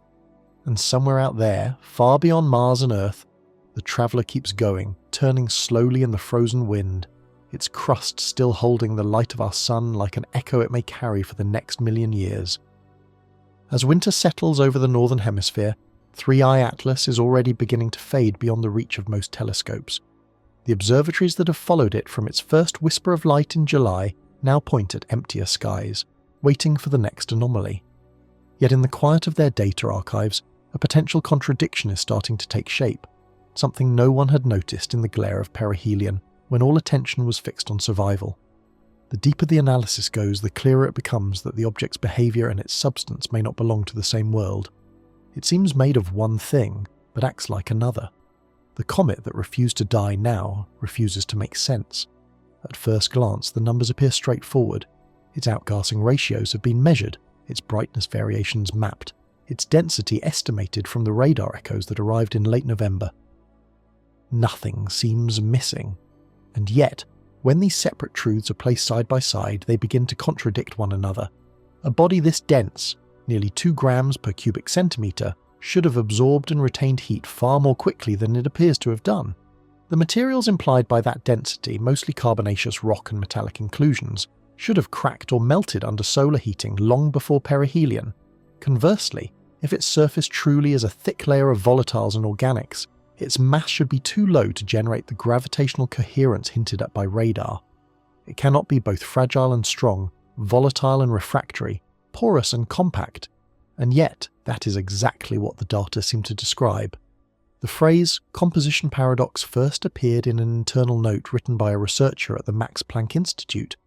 It was meant as shorthand, a label for an inconsistency, but within days it became a recurring topic in nearly every private discussion thread about the comet. Teams at NASA, ESA and the University of Tokyo have been re-examining the spectroscopy, searching for an error in calibration that might reconcile the contradictions. None has yet emerged. The carbon dioxide lines, still dominant months after perihelion, remain strong and clear.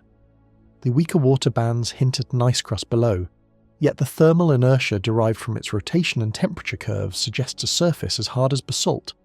The comet's glow is soft, its physics unyielding. One idea is gaining traction. Perhaps the nucleus is not homogeneous. Perhaps it hides a shell around something else.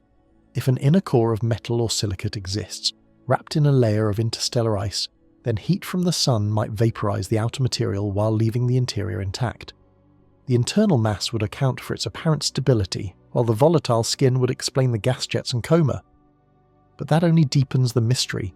because the radar data so far show no clear boundary between layers, only a slow gradient of reflectivity, as if the entire structure blurs from rock to ice to dust without transition. It remains a puzzle seemingly designed to resist simplification. To probe further, planetary chemists are running computer simulations.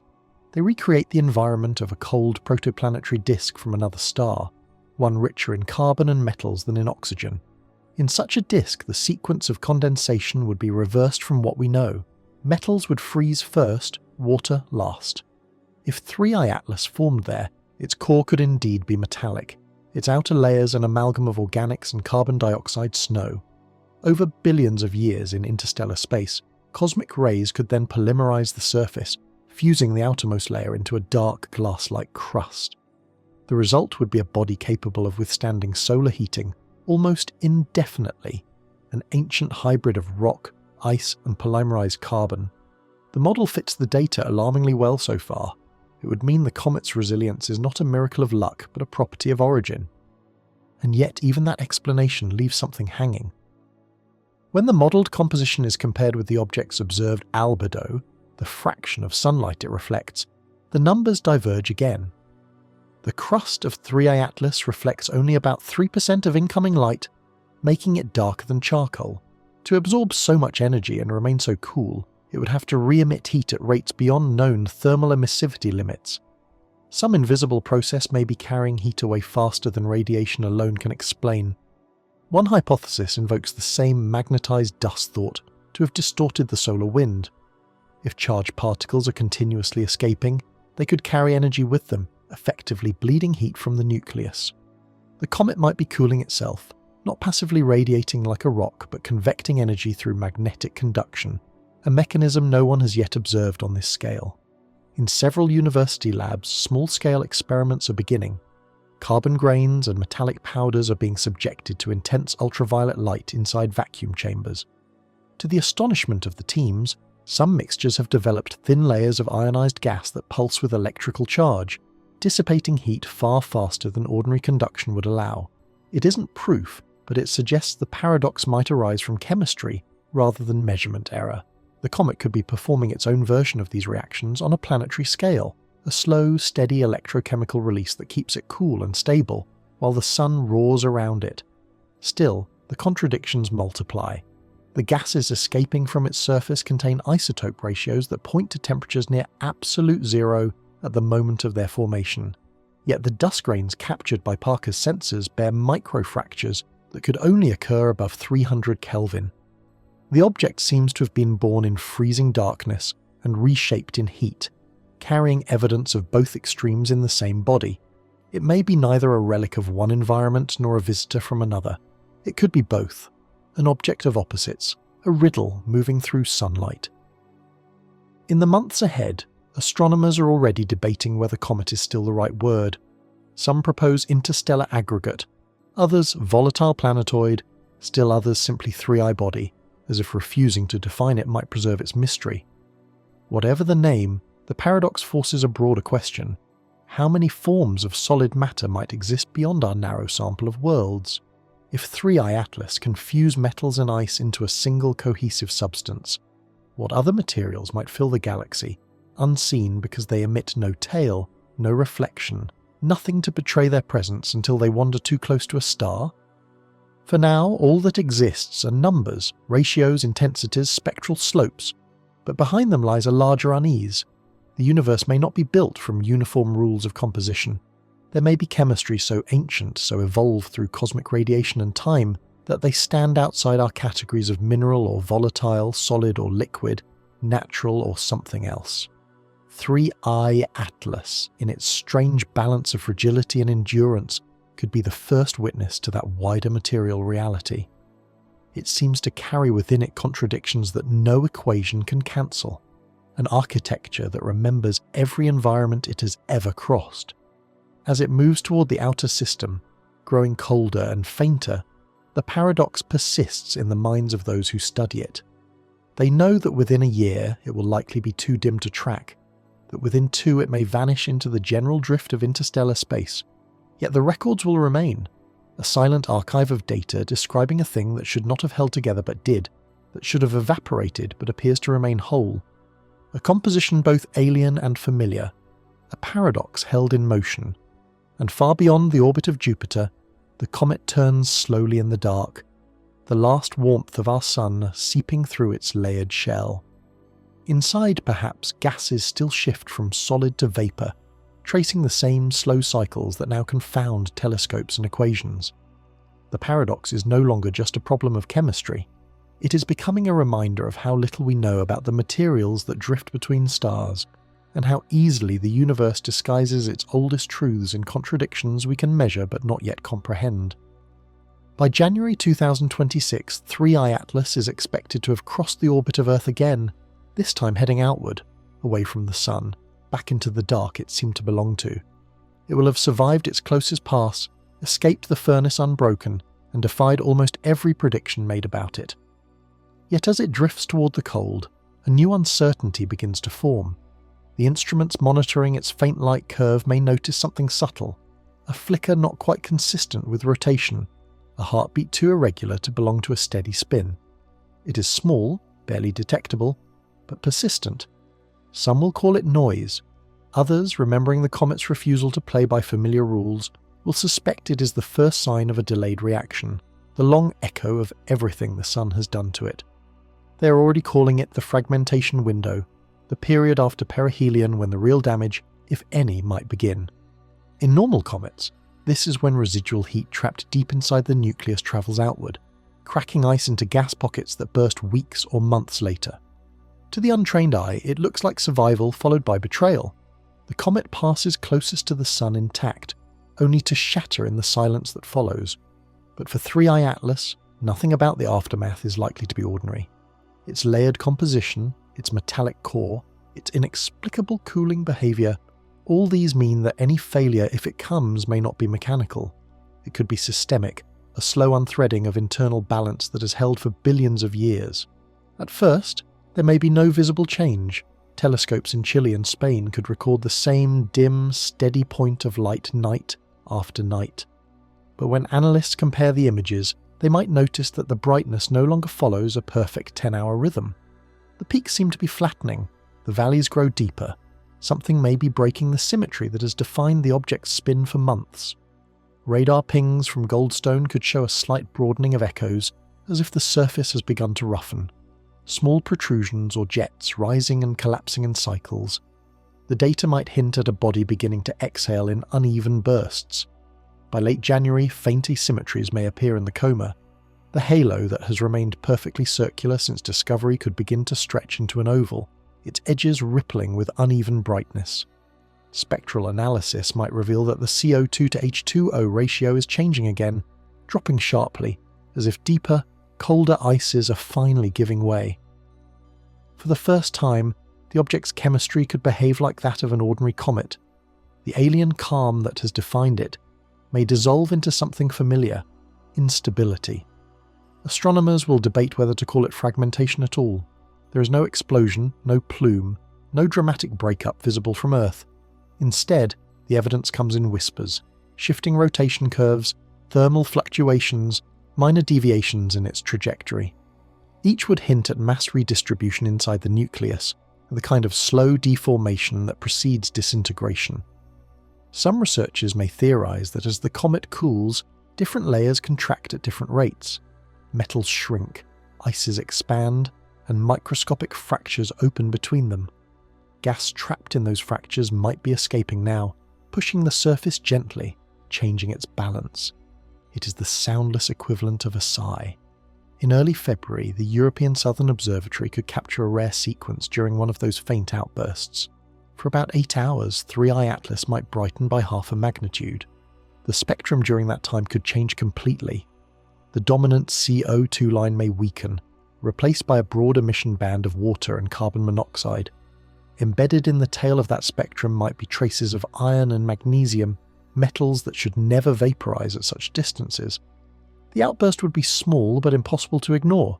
It would mean that internal cavities, perhaps filled with mixed ices and metal-rich dust, briefly opened to space, venting the memory of what lay beneath. When the brightness fades again, the comet may return to its usual faint glow, as if nothing had happened. That single flare would divide opinion across the community. Some will say it proves fragmentation has begun, that the nucleus is shedding pieces too small to resolve. Others will argue it is just surface venting, a cosmetic wound rather than a mortal one. But the timing would matter. Exactly 72 days after perihelion, the internal heat from solar exposure should reach its deepest penetration point. Every simulation shows that if cracks exist, this is when they would widen. The fragmentation window is open. New data from the Solar and Heliospheric Observatory could offer another clue. Dust instruments may detect a trail of particles lagging behind the comet's orbit, too diffuse to form a tail, but dense enough to suggest recent ejection. When plotted backward, the timing might match the February outburst. The debris would be microscopic, mostly sub-millimeter grains, likely shed from the surface rather than torn from the interior. But even that small loss would mean the protective crust is weakening. The shell that survived the sun's heat may now be eroding in the cold. The irony is impossible to ignore. For half a year, scientists have watched 3I Atlas resist every destructive force imaginable: radiation, heat, gravity, plasma. Now, in the safety of distance, it may begin to come apart by its own hand. The stability that once defined it could become its vulnerability. The same dense materials that shielded it from solar energy may now be trapping residual heat inside, creating gradients too slow to dissipate. It would be a perfect inversion of physics, the fire that could not break it undone by its own fading warmth. Through February, the pattern may repeat. Small flares every few days, each slightly weaker than the last. Photometric data could show that the rotation period is lengthening, 10.7 hours to 10.8, then 11. The change would be tiny, but it would indicate a redistribution of mass, as if pieces are detaching and altering the spin. Yet none of the flares need grow large enough to call catastrophic. The comet might be fragmenting, but it could be doing so with restraint, dissolving piece by piece into invisibility. A sense of melancholy may creep into the observations. Those who have followed it from the beginning could feel they are watching a slow farewell. The object that challenged every assumption about interstellar matter may fade not in a blaze but in a quiet scattering of dust. It's not dying, one astronomer might say softly during a live feed, it's diffusing. The phrase would stay, simple, accurate, poetic, diffusing, the act of spreading out until individuality disappears. Yet even in that dissolution, new mysteries could emerge. The dust trail left behind may display polarization properties different from the material recorded months earlier. It might reflect more light, suggesting that the outermost fragments are cleaner, less carbonized than the surface had been. That could mean the crust is eroding to reveal fresher layers, regions untouched since the comet's birth. In that sense, its decay would be an unveiling. Every particle drifting off its surface would be a piece of chemistry older than the sun, finally exposed to starlight for the first time in billions of years. In late February, an unexpected signal from Parker Solar Probe could arrive. The spacecraft might detect another faint anomaly in the solar wind, a small perturbation trailing behind the comet's outbound path. It would be weaker than the distortion recorded at perihelion, but carry the same fingerprint, a twisting of field lines, a subtle deceleration of charged particles. Somehow, even as it disintegrates, 3I Atlas may still shape the plasma around it. The magnetized dust it sheds might be enough to sustain a miniature echo of the earlier magnetic bubble, persisting as a ghost field that travels with the debris. The comet's identity, it seems, is not confined to its nucleus. It could be dispersing into space as a pattern of influence, a faint, magnetic whisper carried outward by the solar wind. By March, the comet may be faint enough that only the largest telescopes can detect it. Its brightness could fall below magnitude 12, then 14. The outburst might stop, replaced by a steady, uniform dimming. Some scientists will take this as evidence that the nucleus has finally stabilized again, smaller but intact. Others will believe it has completely disintegrated, its remnants spread across a widening arc of dust invisible to the naked eye. No one will be able to say for sure. The paradox that has defined 3I Atlas from the start, its ability to exist between states, may now extend to its fate. Is it still one object, or many? Still a visitor, or now part of the medium between planets? In the end, the question may not matter. Whether whole or dispersed, 3i Atlas continues its journey outward, its fragments carrying the same signatures that first drew our attention: the alien chemistry, the metallic dust, the magnetized residue of a world that no longer exists. The fragmentation window, once a moment of anticipated destruction, becomes a metaphor for continuity. The object does not disappear, it multiplies, spreading its essence across the heliosphere like seeds from another galaxy. Somewhere beyond Jupiter, the particles drift quietly, circling in slow arcs that catch the sunlight and turn it into a faint shifting gleam. And perhaps that is how most stories in space end, not in collapse or finality, but in diffusion. The traveller does not die, it merges with the light, becomes indistinguishable from the dust that fills the dark between stars. 3. Atlas enters that silence now, a memory still orbiting in the data, a trace of motion recorded in plasma and light. The instruments fall quiet, the numbers flatten, and only one truth remains certain.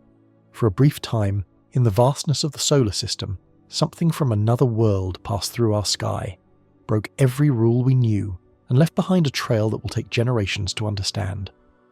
By the first days of April 2026, the comet will likely be gone to the naked eye, lost to the haze of the outer solar system, nothing more than a pale echo in telescopic records. But on Earth, the real storm is only beginning. Data, terabytes of it, are starting to flow in from every instrument that ever turned toward 3i Atlas. Photons captured months apart, plasma readings, radar echoes, magnetic flux maps, ion counts, polarization curves. Every signal humanity has managed to catch in those 7 months of observation is converging in one immense global archive. The object may have vanished into the dark, but its ghost remains in the numbers. And so begins what scientists are already calling the data race, an unspoken contest to decode the interstellar traveller before its trail in the solar wind dissipates completely. Every observatory, every research institute, every private university that logged even a few seconds of data is now racing to make sense of what they've seen. It is not competition born of ego, but of urgency. The signals, especially the plasma disturbances recorded by Parker and Solar Orbiter, are decaying quickly as they move outward with the solar wind. To reconstruct them, analysts must align timestamps down to fractions of a second across instruments scattered over millions of kilometers. A single clock error could turn the subtle distortion of the sun's magnetic field into noise. Inside NASA's Jet Propulsion Laboratory, nights pass without sleep. Walls of monitors display spinning three-dimensional models of the heliosphere, threads of colour representing the plasma trails left in the comet's wake. The challenge is not only to understand what happened, but to synchronize it, to rebuild a timeline of the event so precise that every field fluctuation, every rise in ion density can be mapped to the comet's rotation and position. It is forensic astronomy, a reconstruction of a crime scene carved into the wind. The work spreads far beyond official agencies. In Zurich, graduate students are writing custom algorithms to align ground-based spectrographic data with spaceborne plasma streams. In Kyoto, a small team is analysing polarization patterns in the comet's dust trail, searching for residual magnetism. At the University of Cape Town, astrophysicists have noticed a faint correlation between the comet's last outbursts and solar wind oscillations measured weeks later, ripples that seem to echo the object's rotation period long after it disappeared. Slowly, the pieces begin to form a mosaic, each dataset fitting imperfectly into the next, building an image of something no one has ever seen before, a multi-layered record of an interstellar body's interaction with a star. What makes the process so consuming is that there is no precedent. Oumuamua was too small, too brief. The second interstellar visitor, 2i Borisov, was too faint. 3i Atlas is the first to give scientists time, months of continuous observation, weeks of perihelion tracking, a full cycle of emergence and decay. It is the first time humanity has watched alien matter behave under the full spectrum of a star's light, and now the goal is to transform that watching into understanding. For some, the data race has become personal. Astronomers who spent decades measuring comets in predictable orbits find themselves unlearning everything. They describe the process as walking through a familiar house, only to find the walls rearranged overnight. One physicist compares the experience to deciphering a new language that uses the same alphabet as physics, but arranges its letters differently. The comet speaks in that language. It obeys thermodynamics, gravity, electromagnetism, but in combinations no textbook has printed. The pace of discovery is accelerating. By late April, the first detailed magnetic reconstructions are expected to emerge. A joint paper from ESA and NASA may show that during the plasma distortion event, the solar wind did not merely bend around the comet, it oscillated, pulsing in resonance with the object's spin. For a short period, the comet and the Sun might have been coupled, exchanging energy through a field alignment that behaved almost like a tether. If confirmed, it would be the first observational proof that small bodies can induce standing waves in the heliosphere, waves carrying measurable energy thousands of kilometers from their source. The finding could ripple through spacecraft design, cosmic ray modelling, and solar weather forecasting. But in these first analyses, it is simply a revelation. The solar system is not quiet. It is sensitive, reactive, alive in ways humanity is only beginning to recognise. Meanwhile, chemistry teams are working through their own labyrinth. JWST's archives are being reprocessed with updated algorithms, revealing faint hints of exotic molecules, polynitrogen chains and long hydrocarbons with alternating single and triple bonds, structures that rarely survive radiation. On Earth they would disintegrate instantly, but on 3I Atlas they appear to have endured. The implication is breathtaking.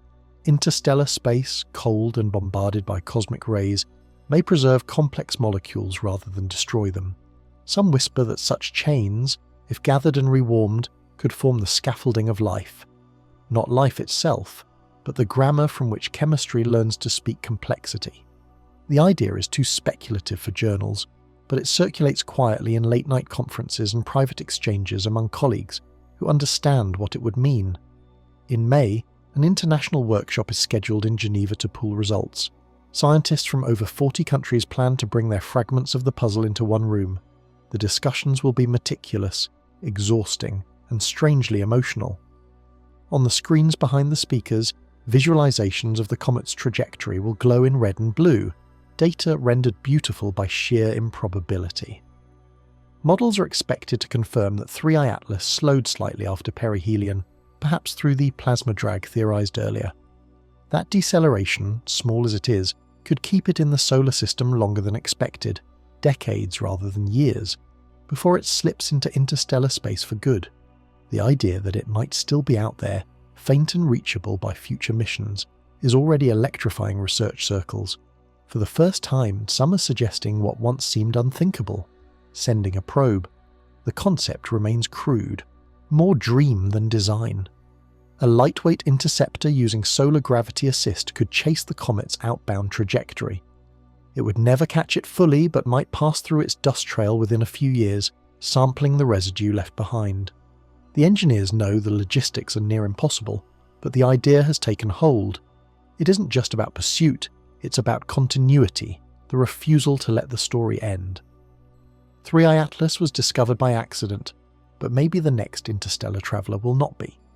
Humanity has learned how to listen now, how to look for the strange glow at the edge of a system. The next time, they intend to be ready. While committees debate funding and propulsion, the data keep revealing quieter wonders. One cross-analysis between the Parker and Maven missions suggests an unexpected correlation.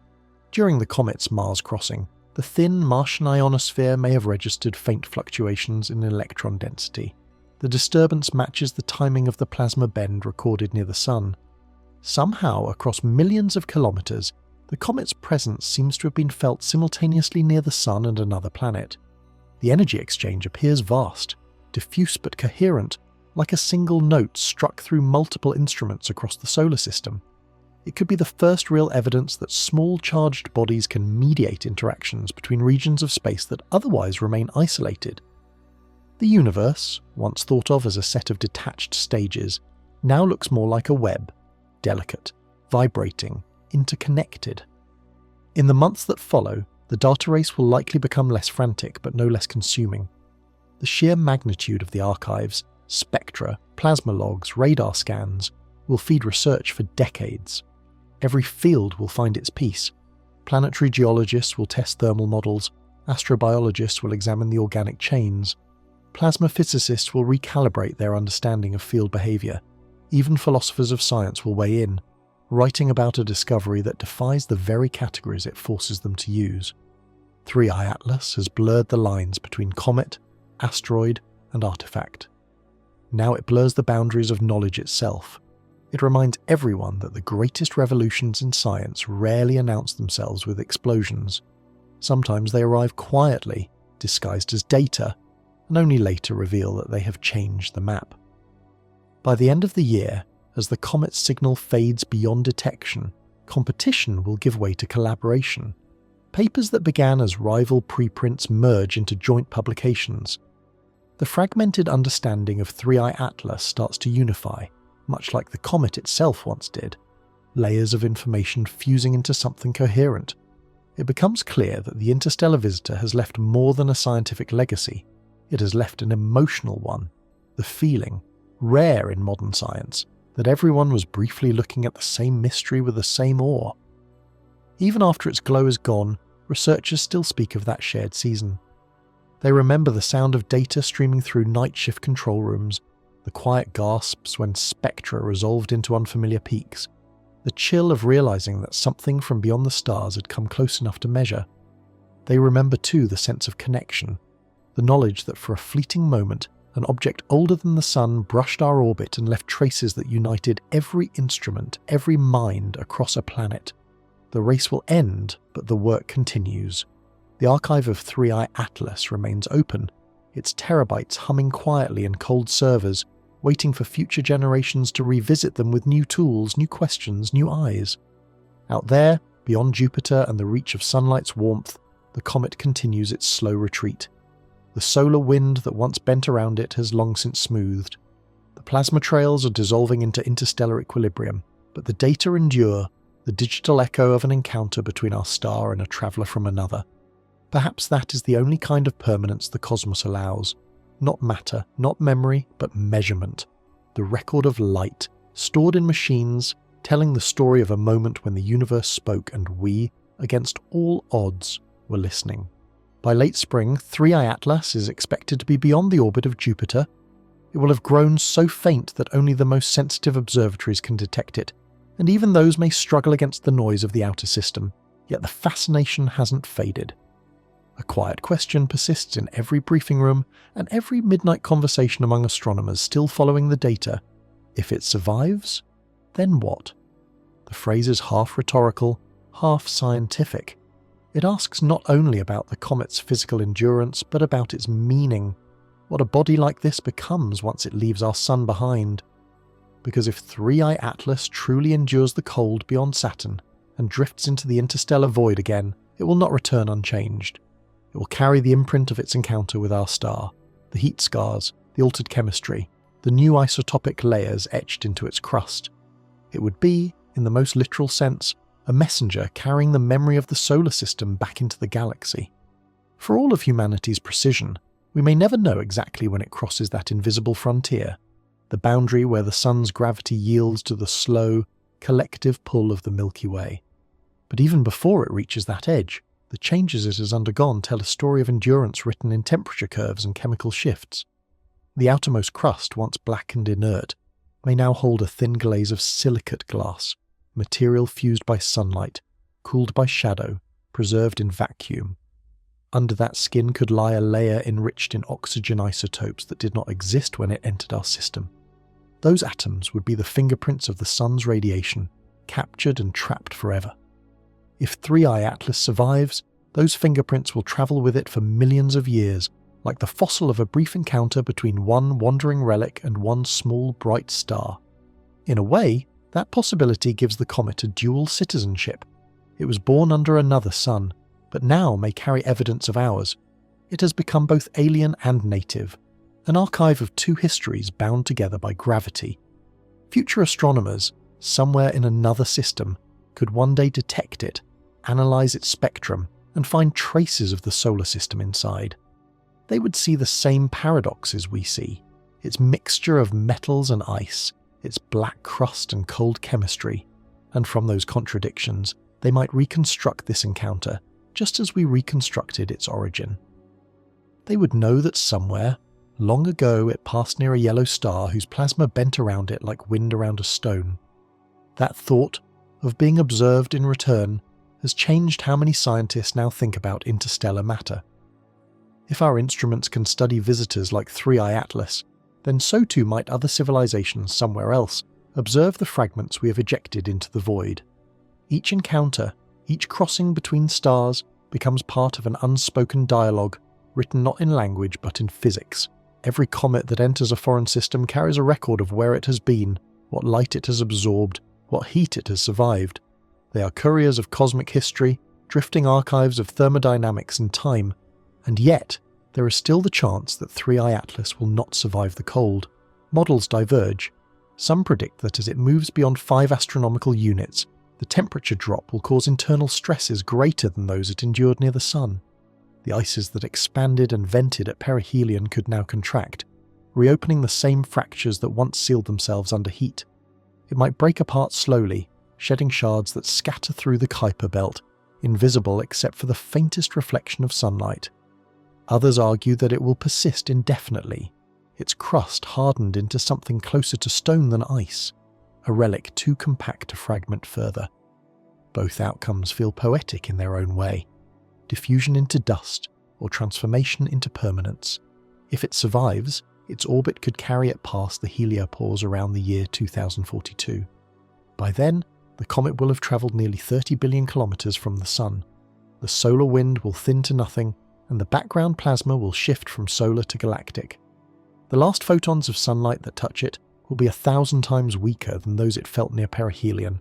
It will fall into a darkness where light itself is a memory, carrying the faint radioisotopic echoes of its passage through our system. Every layer of its crust would record that journey like the rings of a tree. The first awakening beyond Mars, the magnetic storm near the Sun, the slow diffusion of fragments in the months that followed. And then, silence again, the same silence it knew before we existed. If it survives, it will join the slow current of objects drifting between stars, part of a population we're only beginning to imagine. Millions, perhaps billions of such wanderers may thread through the galaxy at any moment, remnants of shattered systems, frozen archives of creation. Each carries within it not just material but story, the signature of a sun, the memory of an orbit, the trace of heat and motion. 3i Atlas is no longer singular in that sense. It is simply the one we saw, the one that passed close enough for us to recognize the pattern. For a brief moment it was a mirror, and in it we saw how fragile and how resilient matter can be. The paradox of survival is that endurance always changes the survivor. The comet that leaves us is not the one that arrived. It has been rewritten by sunlight, reshaped by magnetism, altered by heat and dust. But the same can be said of us. In studying it, we changed as well. The instruments that recorded its passing were pushed to their limits. The theories that sought to define it stretched until they blurred. What began as a question of classification, comet or not comet, became a meditation on resilience itself. How much can a structure endure before it becomes something new? How much can light and heat carve into darkness before darkness learns to reflect them? Even now, with the comet far beyond human reach, the data continue to trickle in through indirect means. Subtle perturbations in the solar wind, minute deflections in cosmic rays traced to its trajectory. These are faint, almost meaningless by ordinary scientific standards. But for those who have spent their lives watching 3i Atlas, they are enough. They are proof that somewhere out there, the traveller still exists. Smaller, colder, quieter, but still moving. And perhaps that is the point.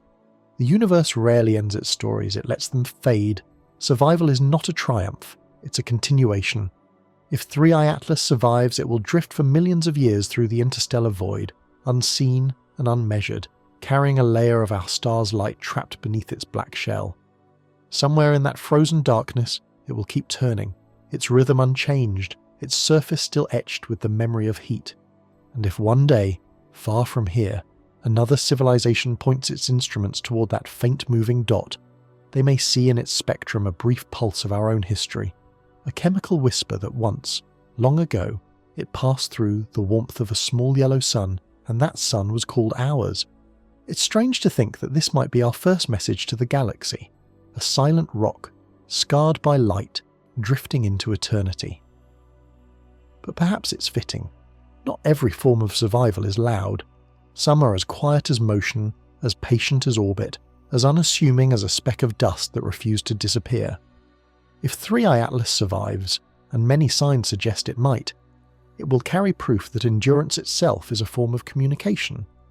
Not words, not signals, but the persistence of matter that has seen too much light and still remains whole. In the vast dark between stars, that is how stories are told. In the end, there may be only distance. The signals begin to fade, the instruments fall silent, and the sky returns to what it has always been, a calm, indifferent sea of light. 3i Atlas is now fading, reduced to a whisper beneath the static of the galaxy, no longer visible, no longer measurable, yet not gone in the way we understand disappearance. Somewhere beyond the heliopause it keeps moving, slow, steady, anonymous, carrying a thin layer of our sunlight frozen beneath its skin. Its path will likely never cross ours again, but its trace remains, in the data, in the equations, in the quiet awe that lingers long after discovery. For months we have tried to describe it, its chemistry, its magnetism, its refusal to break. But perhaps its meaning lies elsewhere. Perhaps it is not about what it was made of, but about what it reveals, that the universe still has the power to surprise those who think they've measured it all. When light from our sun finally stops reaching it, 3i Atlas will drift into the deep cold once more. It will join the slow stream of interstellar matter, indistinguishable from the dust between stars, but within that dust will remain a memory, a record of our star, our instruments, our curiosity. It may carry our questions long after we're gone, until another sky, another civilization looks up and wonders what passed their way. And so the story ends, or rather, continues, as all cosmic stories do, not with an answer, but with continuation. A fragment of another world came to us, crossed our orbit and left us changed. We sent our light with it into the dark, and out there, far beyond the reach of any telescope, that light still travels, a thin thread connecting one small star to whatever waits in the silence beyond.